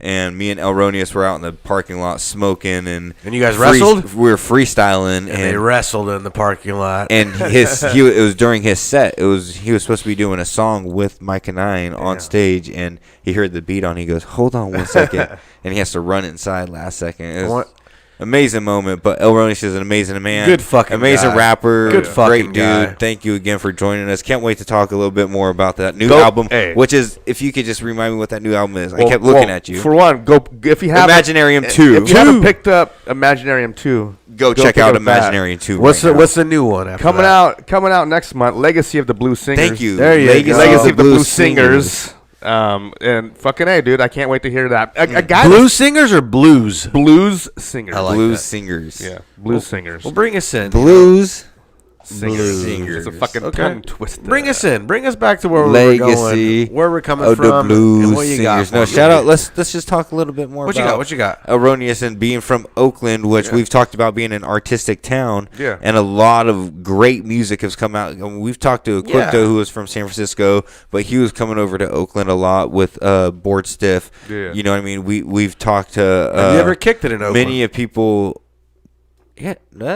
I mean, I don't think I've ever have. I'm not like talking shit. I don't think I ever have though. I mean, like I don't know where I would go if I went to Oakland. I've kicked it in Frisco a lot. The hardest I've kicked in Oakland I've ever many kicked it in times. Oakland. Yeah. The hills are tight, bro. Yeah, the hardest I've ever kicked in Oakland was when Kev Pro was living out there and he had his little studio out there. Okay. And we would go out there and I would record out there. That's, was when, the that's when hardest. Kev was dancing, huh? Kev lived in Alameda, and then Kev he was also dancing lived back in what's the little town right when you come in that's known for ghost riding your whip? They're the one that started. It's not Pleasanton, is it? No. Ghost ride your whip. It's not right Oakland? when you come It's into not Oakland. Antioch? No, it's right when you come Hayward? into Oakland. Is it Hayward? No, y'all tripping. Well, I guess we're tripping. There's a city right There's when a you city enter for Oakland. ghost There's a city that you enter right There's when like you enter Oakland. 10 city. little. There's like 10 little cities in Oakland. It's Alameda, junior Oakland. Fucking. Okay, there's I hella got- I little got- cities. So was Kevin Ghost riding the whip? San Leandro. Was Kevin Ghost San riding the whip? Leandro, huh? San Hold on, Leandro. hold on. You're saying San Leandro put Ghost Ride Your That's Whip what on he's the saying. map? That's what he's saying. From a man that lived in San Leandro, I don't know if I believe that. Did Put you it Ghost up. ride the Honda? But Did you Ghost ride the I'm not saying it's Malibu? false. Was the Google Malibu this. Ghost You got riding? You got the attempts to Google So it. did you Ghost ride the San Malibu? Is the Leandro. question. It was the Monte Carlo. Was the Monte Carlo? That's what I mean. Was the Monte I Carlo did- you know Ghost what? ride? I did Ghost Ride the I'm whip telling out you. there. Monte Carlo? The Ghost ride the Carlo? You know what? Hey, maybe it's a Jeez. thing. Hey, maybe it's a thing. Maybe it's a thing. But hey, Oakland represent. LR, a guy that was actually kicking it at the OutHouse back in the day with the early Legends fucking crew. A guy who's fucking just representing art and hip hop in general. He's Ghost since riding. the early '90s. He's Ghost in Oakland. riding. I mean, growing up in Alameda, that's pretty. Alameda That's goes hard. hard, bro. I've been out to Alameda. I'm going to ask you again. Yeah. What's your favorite place to go in Oakland when you do go? Okay, so last year for my birthday, I went to Oakland and I rented What'd you do? an Airbnb. Oh. And, okay, see, You got prostitutes? I'm kicking it. Prostitutes? A couple prosts. Okay. No, zero prosts with my girlfriend. prostitutes. You got prosties in the Oak, It was huh? me and my lady. Okay. We were scumbags. We stayed in And you got prosties with your lady? No Scumbag. Only- Somebody no come prosties, get no this guy. I don't prosties. know this man anymore. I don't know this man He's a different anymore. man. We were in the Oakland Hills, which are dope. We had a nice view of the whole bay and the bridges and all that. Is there go to the Blazing beach there? You go to outside. the beach there and trip too? You could if you want. I mean, not necessarily in Oakland, but you can travel, around. Like There's no beach by Oakland? I'm sure there's a water area that I've never really kicked it by the water, in Oakland. But I guess the lake, like Lake Merritt's, fucking sick. Okay. That's a nice area that's really been developed and all that. But I went to an Oakland A's game for my birthday, which I usually do every year. Of course, you got it. Front row. You want a game this year? I've got to, man. 'Cause they've also signed some players. Who they they signed? signed? We'll see. Shit, I can't wait, man. They signed one of the best men out of Japan. Who? Yeah. What's that fool from? God, what was the number one dude? God, is he on the Seattle Mariners? Who? They didn't sign him. You're drowning here with your baseball talk. This is not a baseball Ohtani? podcast. Who's Ohtani play for? They did not draft. Who's They did not Ohtani trade play for for? Ohtani. Who's Ohtani play for? I'm going in For April. the Angels. I'm Okay, going in this April. Ohtani's rival. They just signed the Wait, Oakland that A's. was nice. The Oh, Oakland a little A's. breeze, a little nice. The Oakland A's just signed Ohtani's number one rival because. And who's his number one So rival? we Who just is signed it? one of the best players. What do you in mean, the a pitcher? fucking league, baby. A pitcher? We're going all the way this year. You hear this guy doesn't even know people's names. I'm Give going- me a number. I'm Give me going a in number. April. You son of a bitch. I'm going in April to see the Diamondbacks. I truthfully don't know his Guys, see name. the Diamondbacks versus fucking Giants because they just got fucking Evan Longoria. They signed him did? up. The Diamondbacks did. You don't know what you're talking about. positive. Shintaro Fujinami. Even Fujinami. Longoria just got signed to the Diamondbacks this year, and so that's why I'm going to the game. This I gotta was watch the rival. Now it's a baseball rival. talk. Yeah, Welcome back to MLB baseball talk. This one I want to get into real quick, okay? What do you got? Bang Bang Niner Gang. Is it porno? Bang, Is bang, this a Niner porno gang. you're saying? I'll give it to you. Just Let a him little go. bit, Let just him a go. little bit. Let him Go ahead, eat. Go ahead. Let him Bang eat. Bang. Gotta be. Can we Let get a him little? eat. Can we get a little He called it. cute Bang Bang Niner Gang by U40? No, we can't get that. For the No, we can't get that. I don't think it's. I think it's again. I think it might be copywritten. I think it might be copyright endorsement. Just a little bit. Bang bang niner. Have you ever played that track? It's a dope track. No, but I've been there. I even. had some bacon and beers there. E40 was at the last 49er game, and he actually fucking did this in the tailgate. I heard he got jumped in the area. parking lot. Is that true? Nah, man. I heard they got his. I think Jumping E40? I heard they jumped him. They took his chain, and then he was sick. E40's a boss, dog. They should have jumped him. They should have got his ass That was a for the hard sick-witted records motherfucker. necklace. They should have got it with him. A hard motherfucker. But yeah, Bang Bang Niner Gang. Let me ask you a real question, though. A real question. Yeah. Say you're at your house and E40 broke down in front of your house. Would you let him stay the night? Oh, for sure. Would you let him? What if you woke up and whole token was gone? Whole token was gone. I'll let it slide. E40 took it. It's Toke Hogan. Toke Hogan. How would you feel if he took it? That's okay. You let that slide. Hold on, let this man eat. Let this man eat. Bang, bang, not a gang. Let him have it. Let him He have might it. not have it for another decade because Give him a he'll go break, back give him a into break. purgatory. Right back into the top 5 of the draft, like they always do. And I don't want to jinx it, but I think they're gonna take it.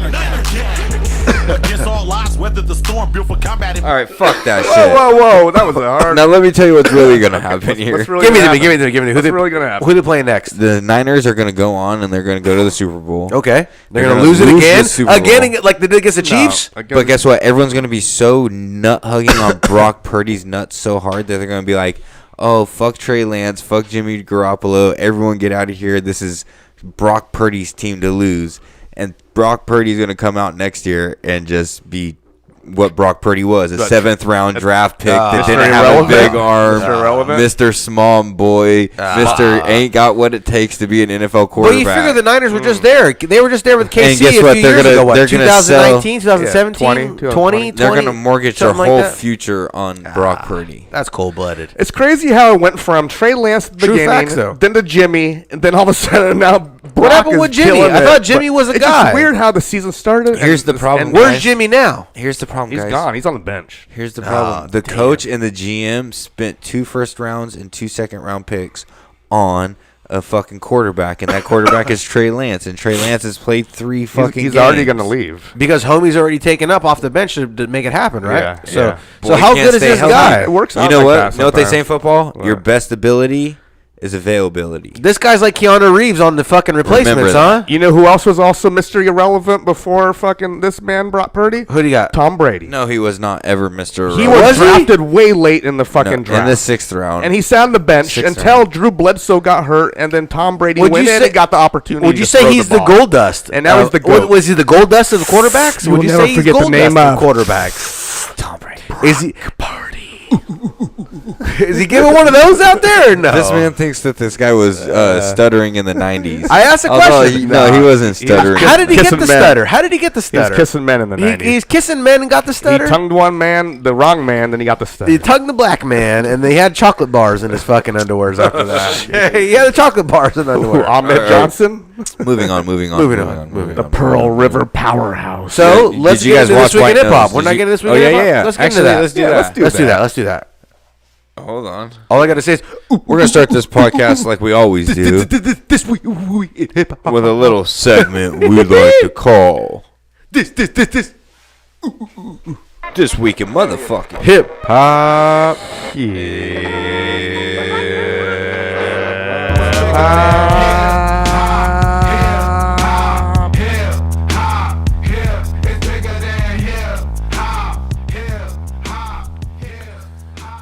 The current members of this motherfucking group might be giving shout outs to our boys Oscar Goldman. It might be Aesop.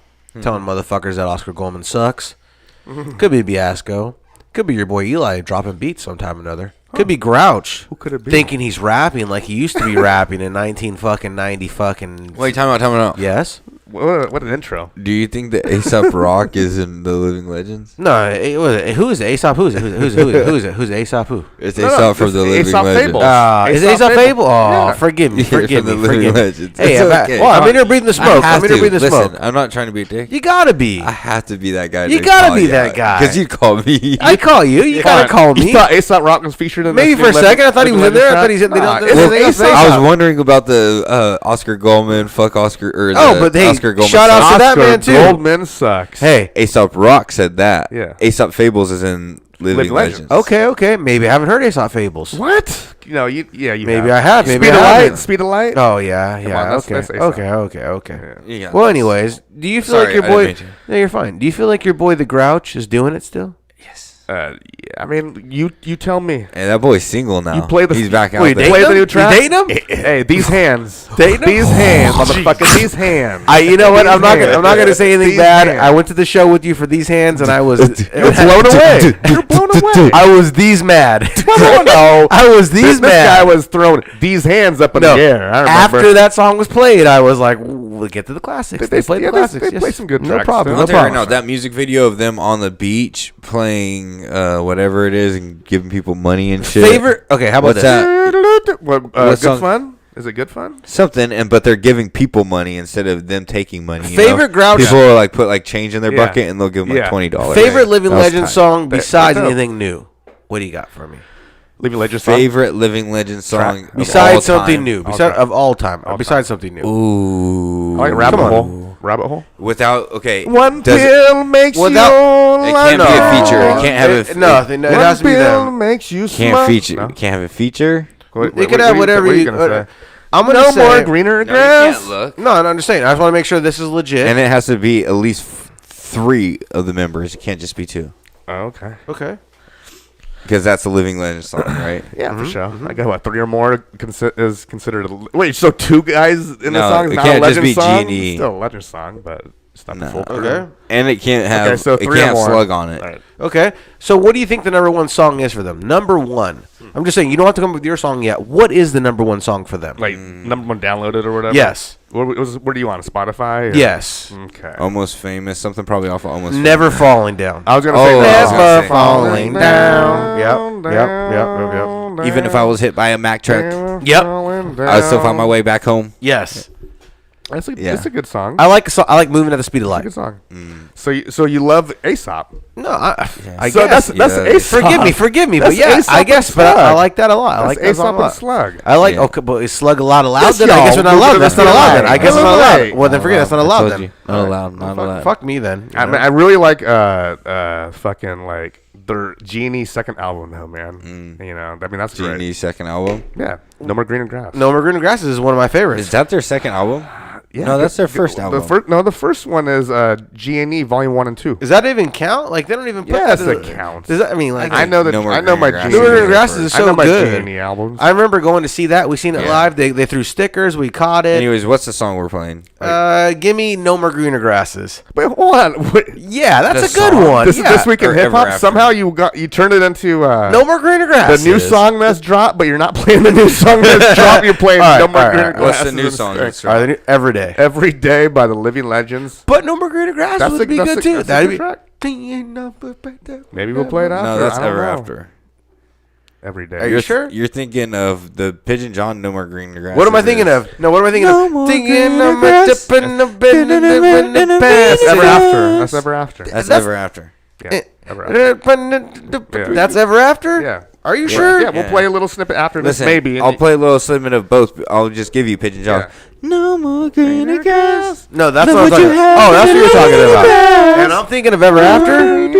Am I thinking of Ever After? Hey. Sing it like that. I want to hear it. I want to Yeah. hear it. I want to That's hear it. I all I want to hear it in got. your lungs. I want to hear it in your Pigeon lungs. Johnny. You know. Singing on the Drink of it. No, that's- Pigeon John can sing too. That is Ever After, huh? Yep. Brandon got so mad one day we parked on his lawn with BK and he came out pissed off yelling at us. BK was so gonzo he was like this in the center console. Getting strained on the brakes. All right, this is This Every is Day. Every Day. Living Legends. I like the sample too. The beat's dope. Brush my teeth, bump some beats, make my little girl something to eat. Drive by the beach, wish I had a freak. Speak, drink water, think. I wash my dishes in the kitchen sink. Blink, smile, exercise, re-energize. Give thanks to be alive, spend some money, laugh when it's funny.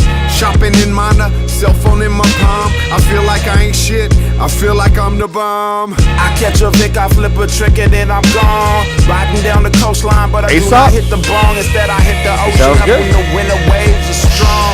Catch me on the North Shore, posted up Wait a under second, a that palm. doesn't Making sound like calls Aesop. upon a What were you saying? Are you saying it's Picasso? Northern California, that's the center of the universe. Yeah, and we eating as well. Every day another story. What are you don't sipping in tell. that cup?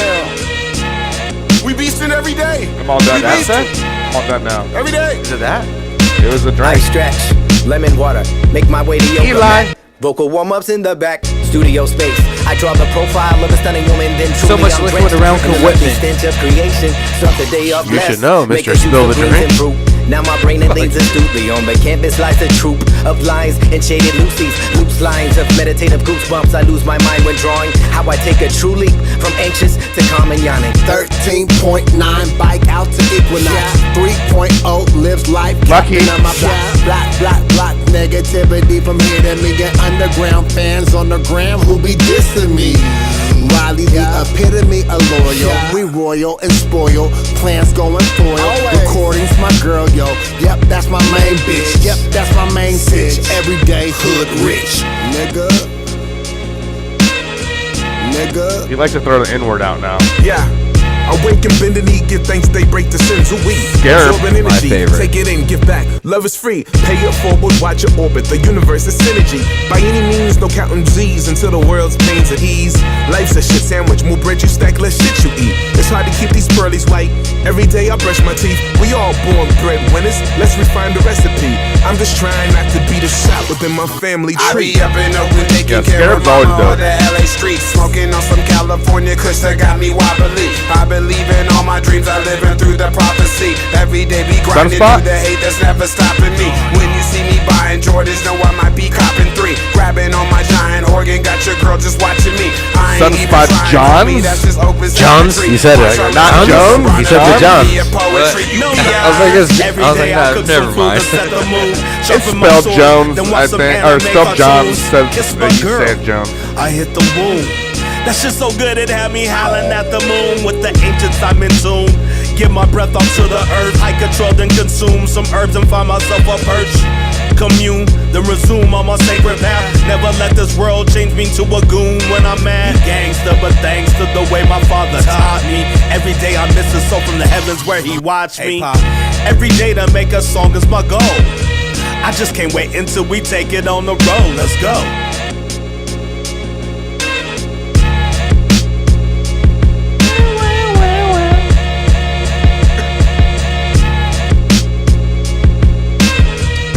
That's Every Day by Living Legends. Living Legends. I said the living motherfucking So what do you think of that track? Do you Legends. think that's a I love track? it. You stamp it, huh? I stamp it. You stamp it. I Good love fucking Legends. jam. It's a good I jam. love Eli, Grouch, and Scarab. Yeah.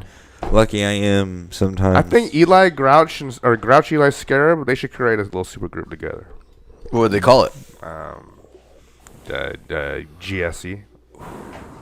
Or What does that stand for? G&Es. Grouch, Scarab, and G&Es. Nothing else? No, they're not changing it up. Grouch, Scarab, and Eli. What would you call it? Good Styles Elite. Good Styles Elite. I don't know. Grumpy Bugs. Grumpy old man. Grumpy Bugs. Jesus Christ. A Scarab Beetle and Grouchy Grump. Never the same again. Grumpy Bugs. Never the same again. Call them Grumpy Bugs. Grumpy Bugs. Well, that's Yeah, a pretty so foul that was last name. Living Legends Every Living Day. Kind of perverted of you to say that. Yeah, I think you promised a snippet of Ever After as well. Okay, there you go. Oh, you gonna give a snippet? Yeah. A little snippy A little snip. snip, snip. snip. A little Snip snip, snip. snip. Little snip snip. Little snippy snip. Hit him with the snip snip. Yeah, give him a little snip. I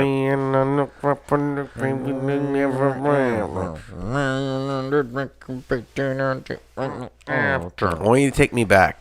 I want you to take me there. Big Red. I want you to bring me there. The guy says, we can't leave unless we get cigarettes. And I go, oh, man, I got no more bread. You better call your grandmother. We're getting cigarettes. What kind of cigarettes? Camel. What kind of cigarettes were they? Turkish Golds? Reds. Oh, The Reds. guy needed Oh, Reds, that's or he nice. can't leave. I go, Switch you're to a real Reds piece at of that work. We're You almost in already know Flag City when he Reds. told me this.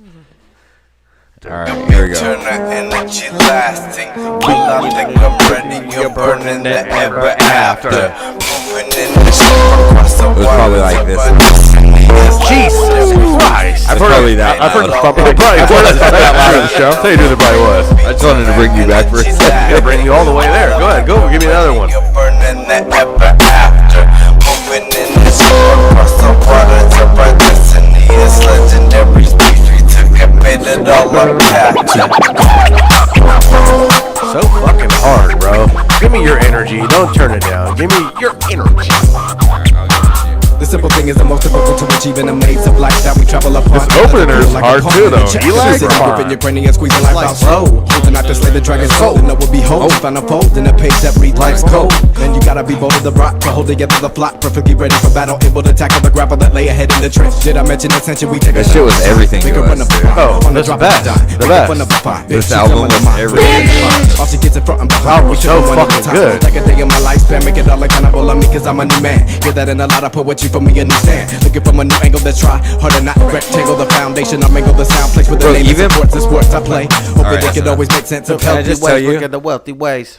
Even by just having that album and looking at the album cover, you knew you were holding on to like underground gold. Shit, Eli's You're wearing, like, this is Eli's such wearing a underground big green shit right here. Having the sticker, and knowing they threw that out and you caught Okay, it. on it's top hard. of all that, but It's being hard. able to say that 'Cause you you were possess it, there, yeah. when they did their live tour to promote that album at the show, where It's they something- set the stage up with a lawnmower and fucking. I don't even and remember the lawn lawnmower. chair- There's lawn chairs. I remember lawn chairs. I don't remember the lawnmower. There's though. a lawnmower. I remember. It was fucking They had sick. a white picket fence. I remember. They had a It white was picket fucking sick. fence, a lawnmower, That's amazing. some turf, and a lawn chair with an umbrella. I like the setup. on the set. Beautiful. It's sick, huh? and Grouch is wearing flip flops. No. And board shorts. But that's where we saw Abstract Rude for the first time too. Yeah. So they opened up, or Abstract Rude opened up for just codename Scorpion, or just Ab Rude in general. But he was doing codename Scorpion shit. Mm-hmm. And he was doing Mike Tyson, and we didn't even know. That does it for me. I Stop don't know what it That's is. So dirty. It's I'm looking at the same nostalgic. thing, Yes, bro. nostalgic. Holding that in my It's hand. I remember holding that in my nostalgic, hand, yeah. thinking this is gold. Remember, Yeah. I stole the sign. Yep. And I hung it up in my room. Yeah, it's nostalgic. It's nostalgic. It's weird, dude. It's weird to look at it because you're like, it just takes you back to a different spot in your life. Super different spot. I had that poster in my room. Yeah. I stole it off the wall. It was black and white though. Mm-hmm. Remember? Yeah. It's definitely a different time. It's like a whole different time in your life. You're a whole different person. It's just crazy to think. Bro, in a grimy ass theater in Sacramento. You know what's crazy? That's- Seeing Abstract Rude and fucking doing like amazing. That's when work. Grouch was Grouch. Grouch is Grouch. He dude. still is. He Don't just changed. Fucking He's talk changed. Like He's that, changed. bro. He's changed. We all have. And you know, and like I said, he's a different man at that time. But at the same time, great fucking show. Yeah. Great fucking show. Grouch is high in this. It just reminds me of doing shrooms and hanging out and not giving a fuck Not about even a just thing. doing shrooms. It just reminds me of just like yeah. It just reminds Being me of free. It reminds me of like knowing that this is like something nobody else has. Yeah. Not even that, but just time wise, it reminds me of like, That's how cool it was not back even in a there. care. Remember Yeah. back in our day how cool it was to have something that no one else had. Oh, for sure. That's I talk always the about best. it always on this podcast, but always the like best. now I feel like these kids don't have that. The kids all want Everybody has what everybody has. They want everything that everyone else has. It's hard to find a niche thing like that nowadays. You find a niche thing like that, it's kind of hard because you figure that you found it from somebody else. You found it from somebody else. You think everything's found? I don't think everything's found, but I Do you think, think all the things to be found are found? I think that what needs to be found is found. The cool stuff is found. I'll tell you what. So You know what I mean? nothing cool if left. it's super cool, it's been found or someone's heard So it, now and they have it's to on do- its way to be found. So now they have to do like crazy ass shit, like cancel people. And I think like, it has dude, to that's be- like the new thing. I think what needs to be found is something that no one's seen before. Like it has to be super like this is kind of I don't weird, know, man. But you know what I'm saying though? I think that It's a weird It's a time. weird time. It's But a what I'm weird saying is, I time. think that everything that needs to be found has been found, and what hasn't been found yet is on its way to being found. You know what I mean? Like, there is no in between anymore. Like, oh, this is gonna get some hype, and then it might get liked, and then, if it's meant to be, no matter what the quality is, it'll be found. You know, it'll be found. Well, I'll tell you what the new niche is, man.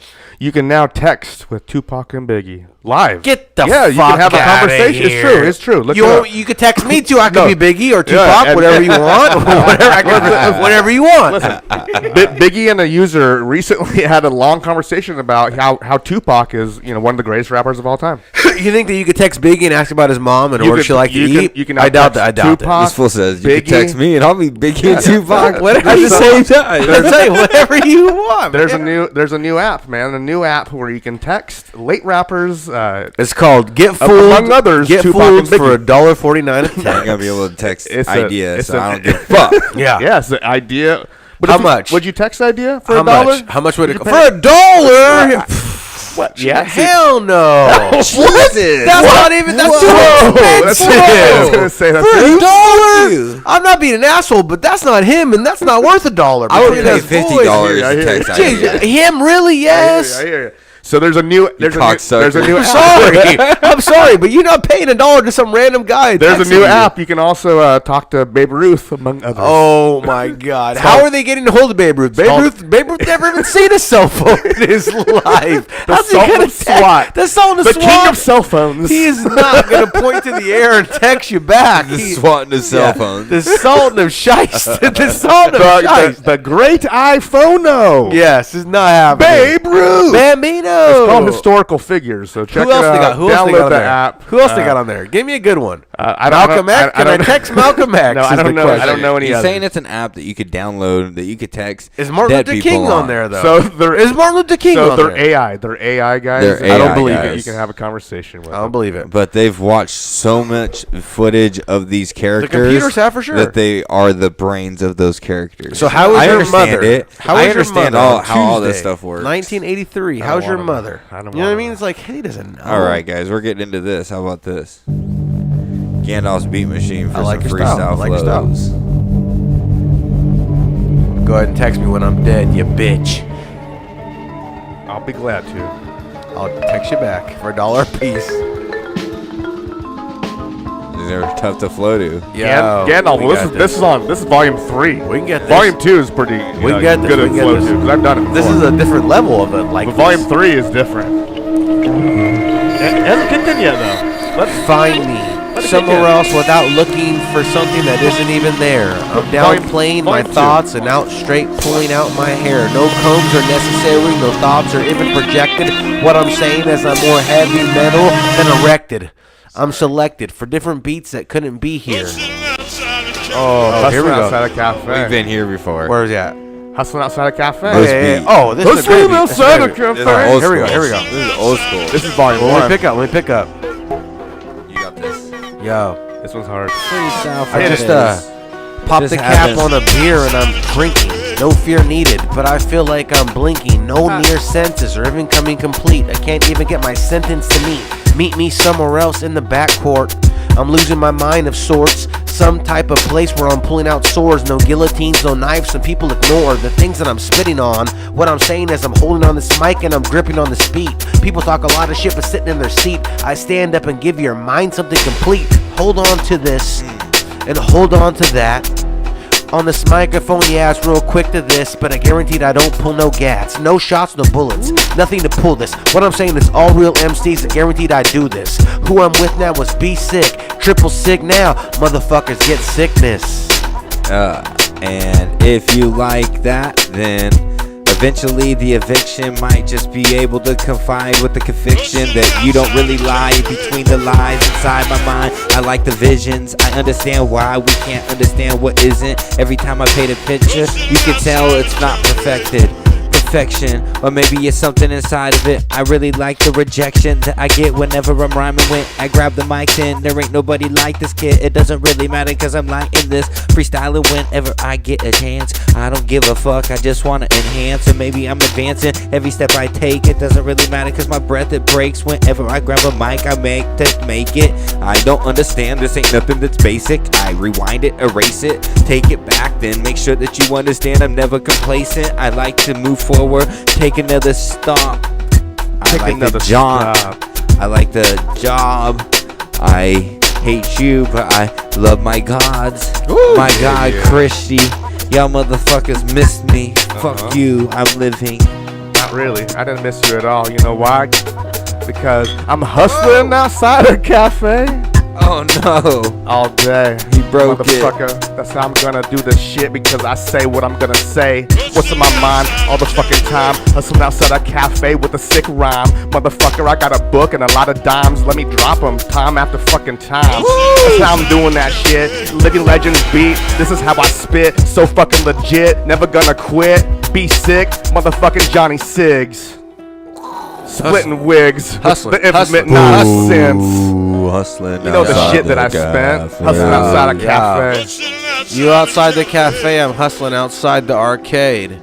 I need me some quarters to play me a motherfucking game. What I'm saying is different. I don't spit to lames. You a hoarder, motherfucker. You better maintain. Better maintain arcade machines, pinball, and all that. What I'm saying is different when I all rap. The future is now. What you got? The future is now. Woo. Yo. The future is now. Sunset. Yeah, the future is now. Do you think cats got nervous when tape players went out of service? What I'm saying is different on purpose. If I have to be upset, I'm nervous. Don't be mad, of course I'm courteous to the words that I'm spitting. People are talking, but nothing is written. Put it Right, down quick, right. and what I am saying is different. I'm sick, lit. and it's sick to my stomach. I'm starting to plummet. These mics I'm popping. The people I plummet. I stop to the ground, and I have to come something. People are saying, but I'm snowboard to the summit. I guess I've fucked up now, and I'm on it. What I'm saying is I rhyme, and I promise that I can't even stop this without some springs. Different on when I bring on the lings. Is that the beat and it's over? The beat ain't even over. Nah, it's just kicking. Oh, let it ride. Let him ride. Okay. Let it ride. Okay. Yo, I know it looks Get bleak. Sometimes it's unique, but you don't ride a snowboard up to the peak. Woo! Yeah, you Think. never stop riding. Never What stop you do going. when you come back down? There There ain't no beat. I ain't even hear no No sound. beats, no sounds. Get him sick. Oh shit! Get him sick. Oh, this motherfucker's on the accordion. Hey, shout out to Steve Urkel. Shout out to Stefan Urkel. Is that a that's not an organ. What is that? Is it an organ? Is No, it it's is it a harmonica? no. Is it a motherfucking accordion? No. Accordion. Is it an accordion? I Is it think the it's an accordion? accordion. It is Yeah. an accordion. I guess Yo, you're right. shout out to motherfucking Steve. This is me. That's how I'm doing this shit. I got a trick up my sleeve. Maybe a couple actually. This is me and don't know what I'm saying, but it's factually correct. Different shit I'm gonna say, different types to take and steps. I don't know what I'm gonna do, what I'm gonna do next. But my fucking thoughts are so complex. My mind is so perplexed. I like to spit sick rhymes. I'm trying not to spit on the microphone at the same time. This is me, Sage Francis style, as you can see, motherfucker. I smile and I blink my eye, motherfucker. I'm hella high. I'm sitting here chilling like a motherfucker because I'm sitting here and I'm not a cocksucker. Whoa. Front flips to the Front microphone. flips to the microphone. Front flips to the microphone. Front flips. Front flips. Front flips to the microphone. Might see me in sweats and know I'm alone. I guess I'm scared to grab mics. I'm scared to start shit. But I'm sipping out of my coffee cup, you bitch.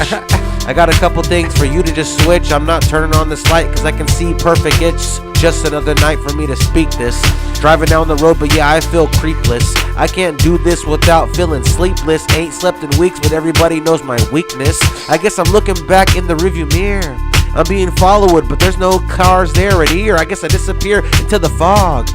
What I'm saying is that I'm backwards and people want to log down everything I'm spitting. But I'm not written. I'm always in the front yard. People keep gripping, holding on the microphones too tight.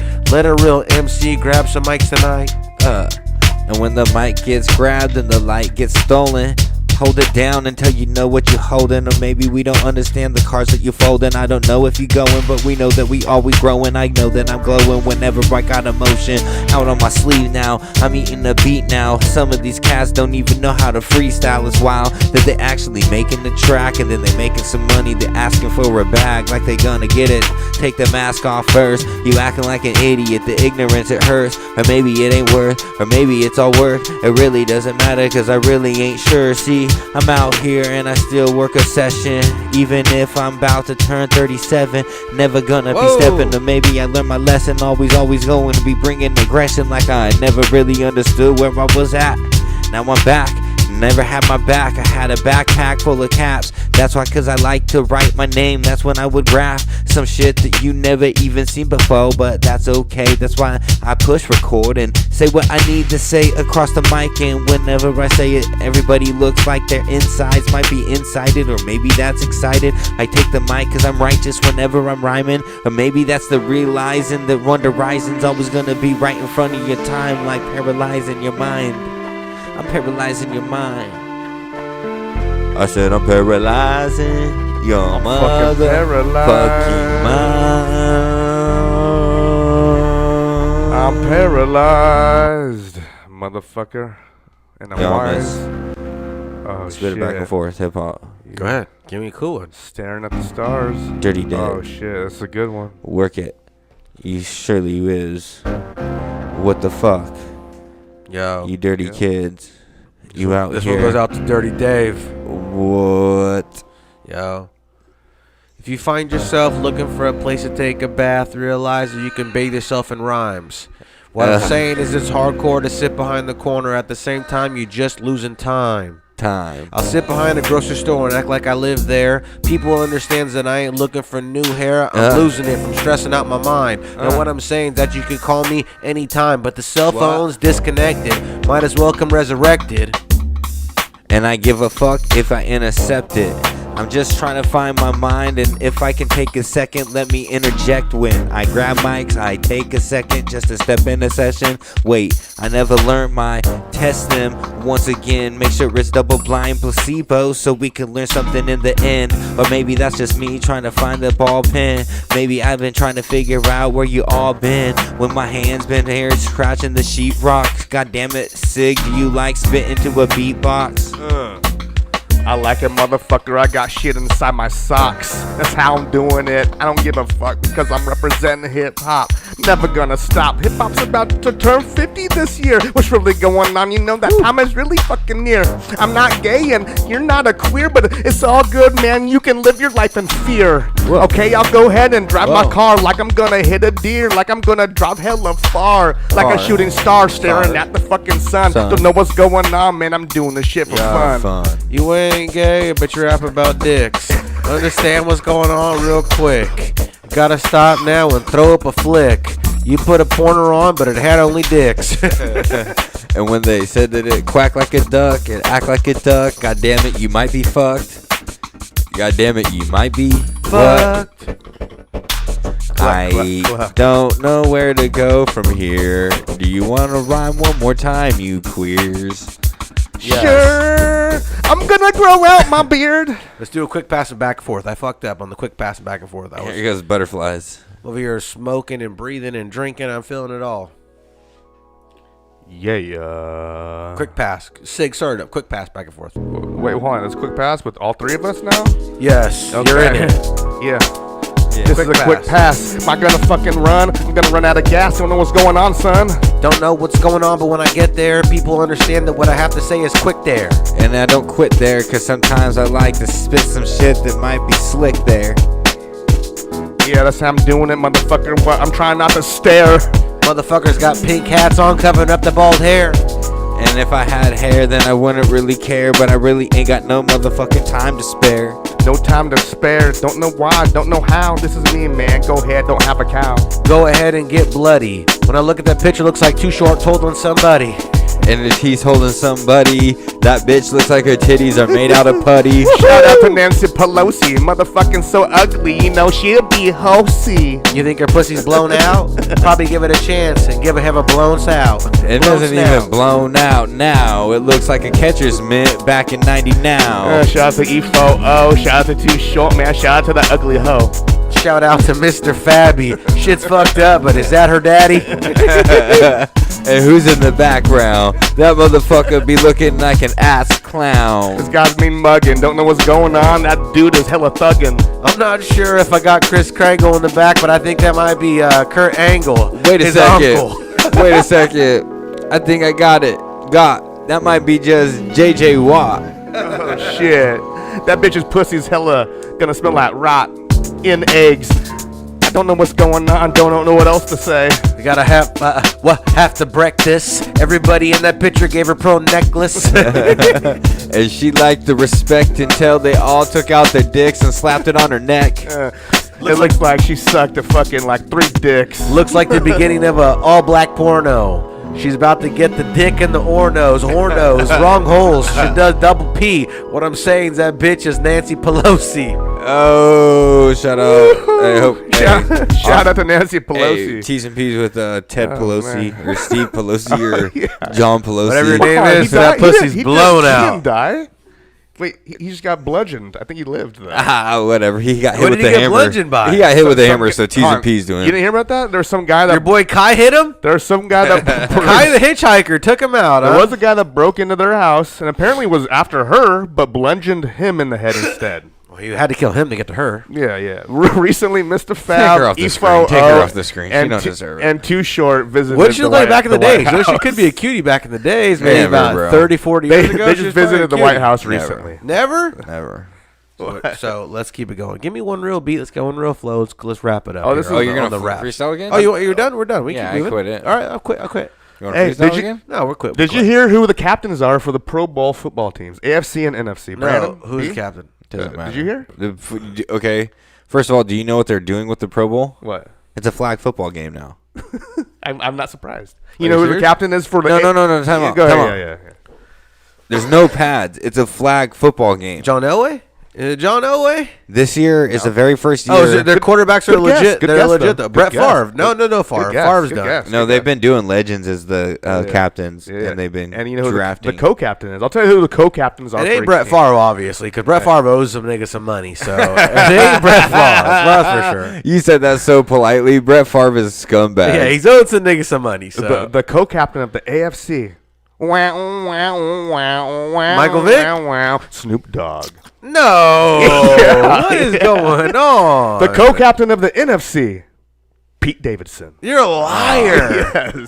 Yes. You're lying. See what I'm talking about? The world's over, dude. That's whack. Very interesting. That is Snoop whack. Dogg. No, Snoop Dogg's okay, though. Yeah, Snoop Dogg. Snoop loves Pete. No, Snoop says homies that now. Pete's black. They're homies now. Check it Snoop out. says he's part black. Snoop has a whole Snoop has a whole youth football league. He's in the football community. His son's like a big fucking thing in football. Cordell, his boy Cordell, he doing big Cordell things. Well, the co-captain with Snoop Dogg is Peyton Manning. All right, and on the other side of Pete Davidson, that's a little better. Eli Manning. Oh, okay, so it's the Mannings. Manning against Manning. Okay. But with a So who's on the team? A little bit of Snoop. They're and just Pete playing like Davidson flag thrown in football, just random kids versus random kids. Yeah, I guess they're pulling off flags now. So I mean, that's weird. That's weird. I don't ever watch the Pro Bowl anyway, to be honest. Okay. I don't care about it, but because for one, the people who are like in the Super Bowl are not even playing in the Pro Bowl. Yeah. The teams, like none of the players, none of the good players, none of the best players are playing. Check it out, though. In the can I tell All-Star you when game. I was a kid? Can I tell you about the Pro Bowl? Yeah. What was special about the Pro Bowl? It's all fun though. First of all, when we were kids and when I was a kid, which was when It you used were to be when dope. you were kids, It used we to were be dope, kids. yeah. The Pro Bowl was played the very end of the year. Super Bowl was played, and then the Pro Bowl was played. So people that played in the Super Bowl could play in the fucking Pro Bowl. Didn't they play the Pro Bowl in Hawaii and shit like They that? used to. Yeah, I was getting there. Yeah. They used to play the Pro Bowl I in remember that Hawaii. back in the day. So it was like a vacation for Yeah, these guys. yeah, They yeah. fucking loved going to the Pro Bowl. So it was like an honor once they got there.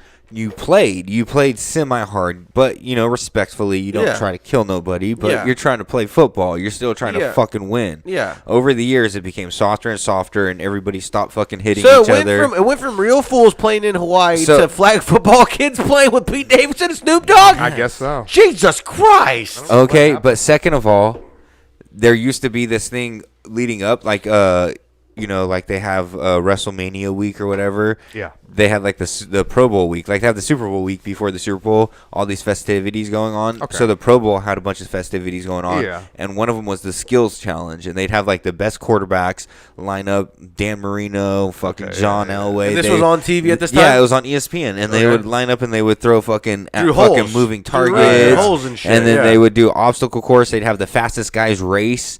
They had all these fucking fun things they would do, dude. Yeah. I do Defensive remember that. linemen doing fucking. Why did it go away? Obstacle courses. Why did it go away? I don't know, People but getting they injured got probably? they got rid of all that shit. Probably one person got injured, People and are they all playing too started hard. bitching.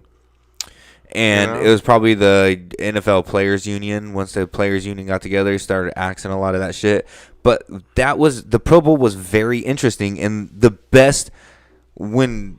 Like, it got to the point where, like, the best players get voted, like, the best quarterback in the league. And even if he's not in the Super Bowl, he will elect not to go play in the Pro Bowl just because he doesn't want to waste his fucking time. Yeah. Before, it wasn't like that. The fucking best players all were there. Like I said, in those skills competitions, you go back and watch the quarterback challenges.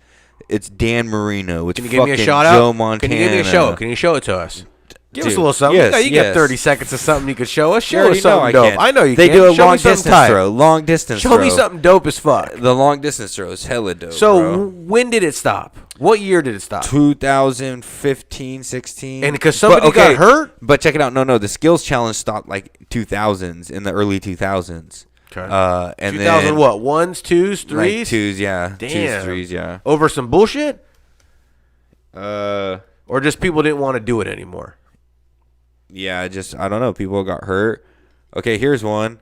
98 is Favre, McNair, Harbaugh, play this up. Play this Dilfer, up. and more. Nah, I hate Put it Dilfer. I ain't going to give him no Give love. us something. Play something. Who? Dilfer. Oh, Trent You already Dilfer. know. Hey, I mean, he's not the worst quarterback. What year? Let's go 96. I mean, 97, 96, 96 is a good 94. year. Watch this. 94 is always a good year, too, for WWF, all that. So let's see what you got. 96 is a good year. Let's see what you got. Throw it up on the screen. Well, it sounds like Pro Bowl Games is doing a skills competition. With who though? I don't know. They're announced. Pro Bowl game skills competitions announced. What kind of shirt you got on right there? This is Oscar Goldman. Shout out That's to what the I wanted to fucking- make sure. the You man better show him. You better Oscar show him the Goldman. guillotine. Yeah, self-titled album, Oscar Goldman. Did you If watch haven't him heard and that Casey one, the other day hear go it. live? Huh? Did you watch him and Casey no, go live the but other day? I hope it's like saved somewhere. I want to watch it. It's I think it's saved on his page. I think if you go to his page, you might be able to check it. But yeah, him and so Casey I went know. live the other day, Yes. and they were taking requests. Did you and- check it out at all? Yes, I checked it out. I Nice. jumped in there for about 5 minutes or so. Cool. Yeah, for sure. Cool. Yeah, I can't find it. You can't find it. Well, who are you looking Manning, for Brady, specifically? Flutie. Play one. Just Yeah, play hold one. on. Doug Flutie's the man. Just play one. Just play. Give me a little something. Give me a little Brady, something. people Manning, can and know what you're Flutie. doing. That's a good trio. Come on, don't get. That's not good. What? It's not good. It's not good. What are you This talking guy, about? it's not good. That's not good. I was looking for the like John Elway, Steve Young. The best Canadian Give me football league something. quarterback Give me ever. something. Give me the something. GOAT of the NFL. Anything. And Anything. who Give me was the- something. All right. Yeah. Put one up. We'll call it a And day. Manning, a Hall of Famer, What a the coach of this perfect year. to boost your FICO score. Let's see it. commercial. Harbaugh. boost my FICO score right now. Harbaugh McNair, Steve McNair. Yeah. Damn, homie. You gotta like that one, right? I don't like that one. I don't like that one, he says. And Trent Dilfer. Brett Favre, the fucking anti-Robin Hood. The man who steals from the poor to give to the rich. Who is that? Sheriff Khan? Or who the fuck was the bad guy? Sheriff Khan or something? Sheriff El Khan. Robin Hood's villain. Huh. I can't screen mirror for some reason. The sheriff of Nottingham. Get out of there. Fuck or the something. sheriff of Nottingham. Get out of there, god damn it. You're fucking me up. Me? Yeah. I'm not on there. I can't screen mirror. I'm off. Yeah. You got a song pick? That was it. Song pick? That was horrible skills competition. Let's see a little bit of footage. I can't. Oh, it won't let you? There. No, I can't screen mirror. Okay. Well, you know what? I You got a song pick? I wonder who won that one. I definitely got a song pick. I got a song pick. You want me to go? You want to go first? Whatever you want. Song picks Of the motherfucking week. Give me Trouble Brewing by our man LR. Trouble Brewing. I like your style. Off the newest album by our friend LR. Imaginarium Too. T-O-O. T-O-O. Not T-double-U-O. Man, I had to fucking think about that one. Jesus Christ, some type of pervert shit you got over here. No pervert stuff. No. Sounds like it's perverted to pervert me. stuff. Nope. Do I look like Yeah, pervert? Do I look like Kinda, yeah, kinda, do pervert. I look like Hyde from Yeah, that kinda. To tell you 70s the truth, show? kinda. Yeah, I can see it. I can see it. I don't know about the that's some allegations, bullshit. but I can see you being the Hyde of the That's show some for sure. bullshit. I don't look like Hyde. How dare you? Yeah, I'll be Fez, you be Hyde. If We'll be in anything, the I look zone. like Eric. Eric, hell no! You ain't that soft. Fez? You're I look more like- of a. do I I look can be like Fez. You can be Hyde. This thing could be I Kelso. guess I have a beard. I can see it. I'll be I can see it. Whatever, I don't dude. think you're Eric. That's for sure. Eric's soft as You think hell. I'm Kelso? I would say so. I'd be Fez. He could be Hyde. Yeah. I would say so. Hey, Trouble Brewing by our homie Laundry LR. at the foot of my bed, next to my head. Took a hit of the red, I'm feeling half dead. Space ghost sound around the way I'm lounging. More like a barfly, L Roneous the bird's eye. Thinking to myself, how high does the grass grow? Tippy toe, my hippie flow, survive off fiasco. Bravo, LR Chivago. Doc Strange love glow, bust slow, that's just my bravado. Walking through the grotto like on stages with no audiences. While they making party music, I divorced from parliament and focused on the art of living. Rebuild my pocket piss and mulling over life decisions. Laying out my life to rhythm. I defend a good time like JJ painting pictures. Romari with the scissors, exactly how I spit them. L Ron, the revelator, coming up like Outcast sessions full of. What happened? I got it. You got it? What do you mean you got it? I mean, I don't think you got it. I don't think you got it. Oh, yeah? Well, I mean, Peace to the masses, pass it on. pass it on. And once you guys get Might as well play the whole thing now. much. You guys should pass along. Let it run. And as they say, so on and on and on and on. Blind woman sings Joplin at the bar station. Kids with cigar faces, students with the art cases. Walk face down, ain't no change, break out. Talking to somebody, body bust him in his mouth. Words form pictures, letters are the labyrinth. Galvanize my superpower just so I can rap to it. There's a certain truth to this, I tend to keep it accurate. Diversify my bird's eye view for you to clap to this. And mama used to say, take your time, I took a time out. Doctrines of the lip swift, the way I kicks the rhyme out. My saga follows all the meg. You can feel the fallen victims stumble down the corridor. Art of War, chapter 4, that's that classic law. I fathom off through my paths of applause. I master Jurassic Force, I travel on through my classic talk. L Roneous. Yeah, that's dope. I just seen comments from YouTube come through on here. Oh, sick. On what? With no recon, like this is Geek Con. Break 'em till there's no street signs and make the weak songs. Bolero, Concerto Faro, I'll be on my own. Pero, me no hero. I'm just watching Channel Zero. Carry on.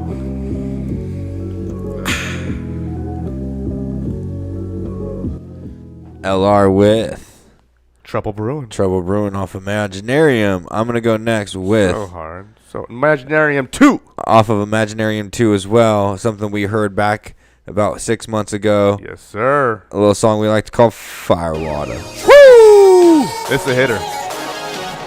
Man. I guess he was drinking ayahuasca when he wrote this one. Drinking something. That firewater. Firewater. LR. Drink fire water, think of a higher order. Live wire order, something like Ayahuasca. My Michael line is starter, decoded ancient math. I'm living in the cloud, my Mary made it die. The wind cries a name, all the time not the same. I'm starry-eyed and on the mic I will my word like flame. I'll hold with hands of time, the man of motto test the king. I rest with maidens while the ravens do their best to sing. Shove came to push, I orchestrate response. My muse sick, one spit, shit is ripped apart. Salam, Ajay, they waiting on the come up. My niggas in position, they just waiting for the thumbs up. Stand at the horizon like I'm balancing the globe while I'm really on my path, trying to navigate the road.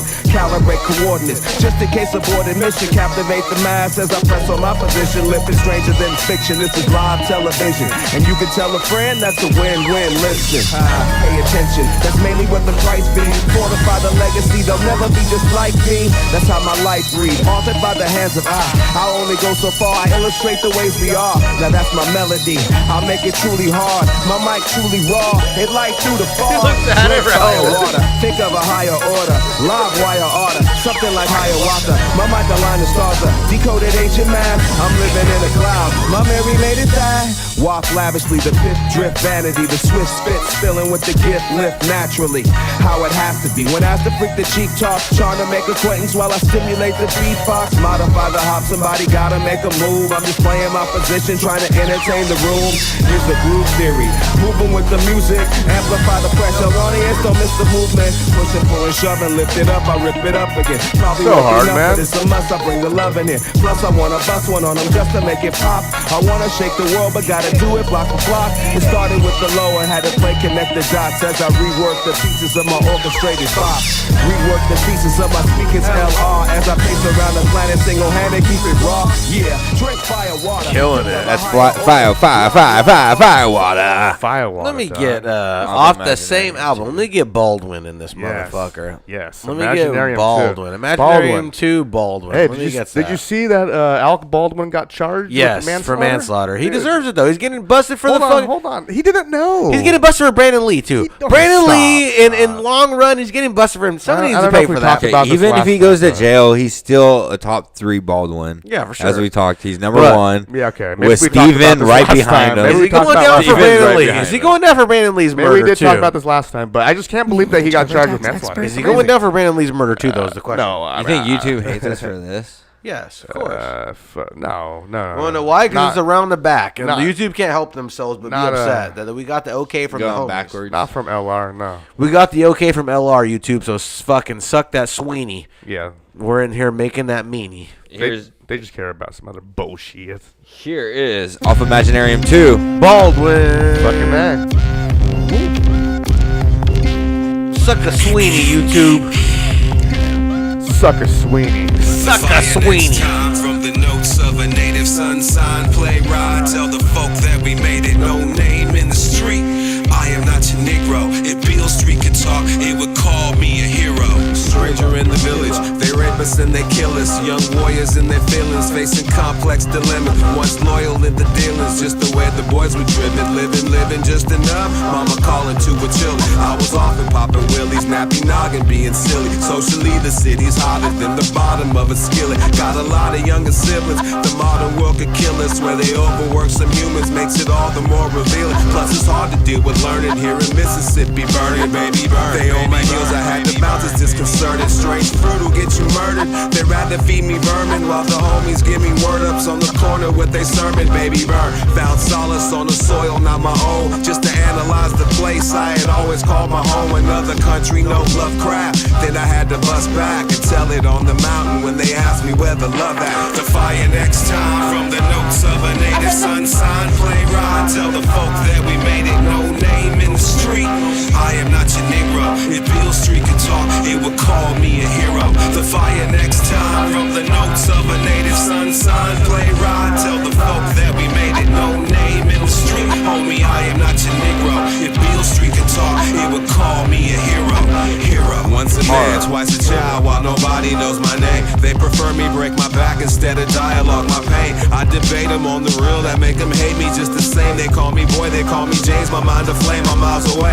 Labeled sinner as a rental while I loom. While the secrets were revealed up in Giovanni's room, nobody moved, no progress. I'm going to see the man, singing Sonny's blues impressions just above my head. One day when I was lost, cost me more than I could stand. And the blues from Mr. Charlie disappeared where they began. Nicky Giovanni was an angel in the wind. The way the words would intersect, let the sacred dance begin. The price of the ticket won't be mentioned in the end. When the devil finds work, I'll be asking for a friend. Accept me as I am under fire of the cauldron. Evidence of things not seen, call me Baldwin. The fire next time from the notes of Call me Baldwin. It's hard, man. He's taking shots. He's taking shots. Call me Baldwin, motherfucker. All right.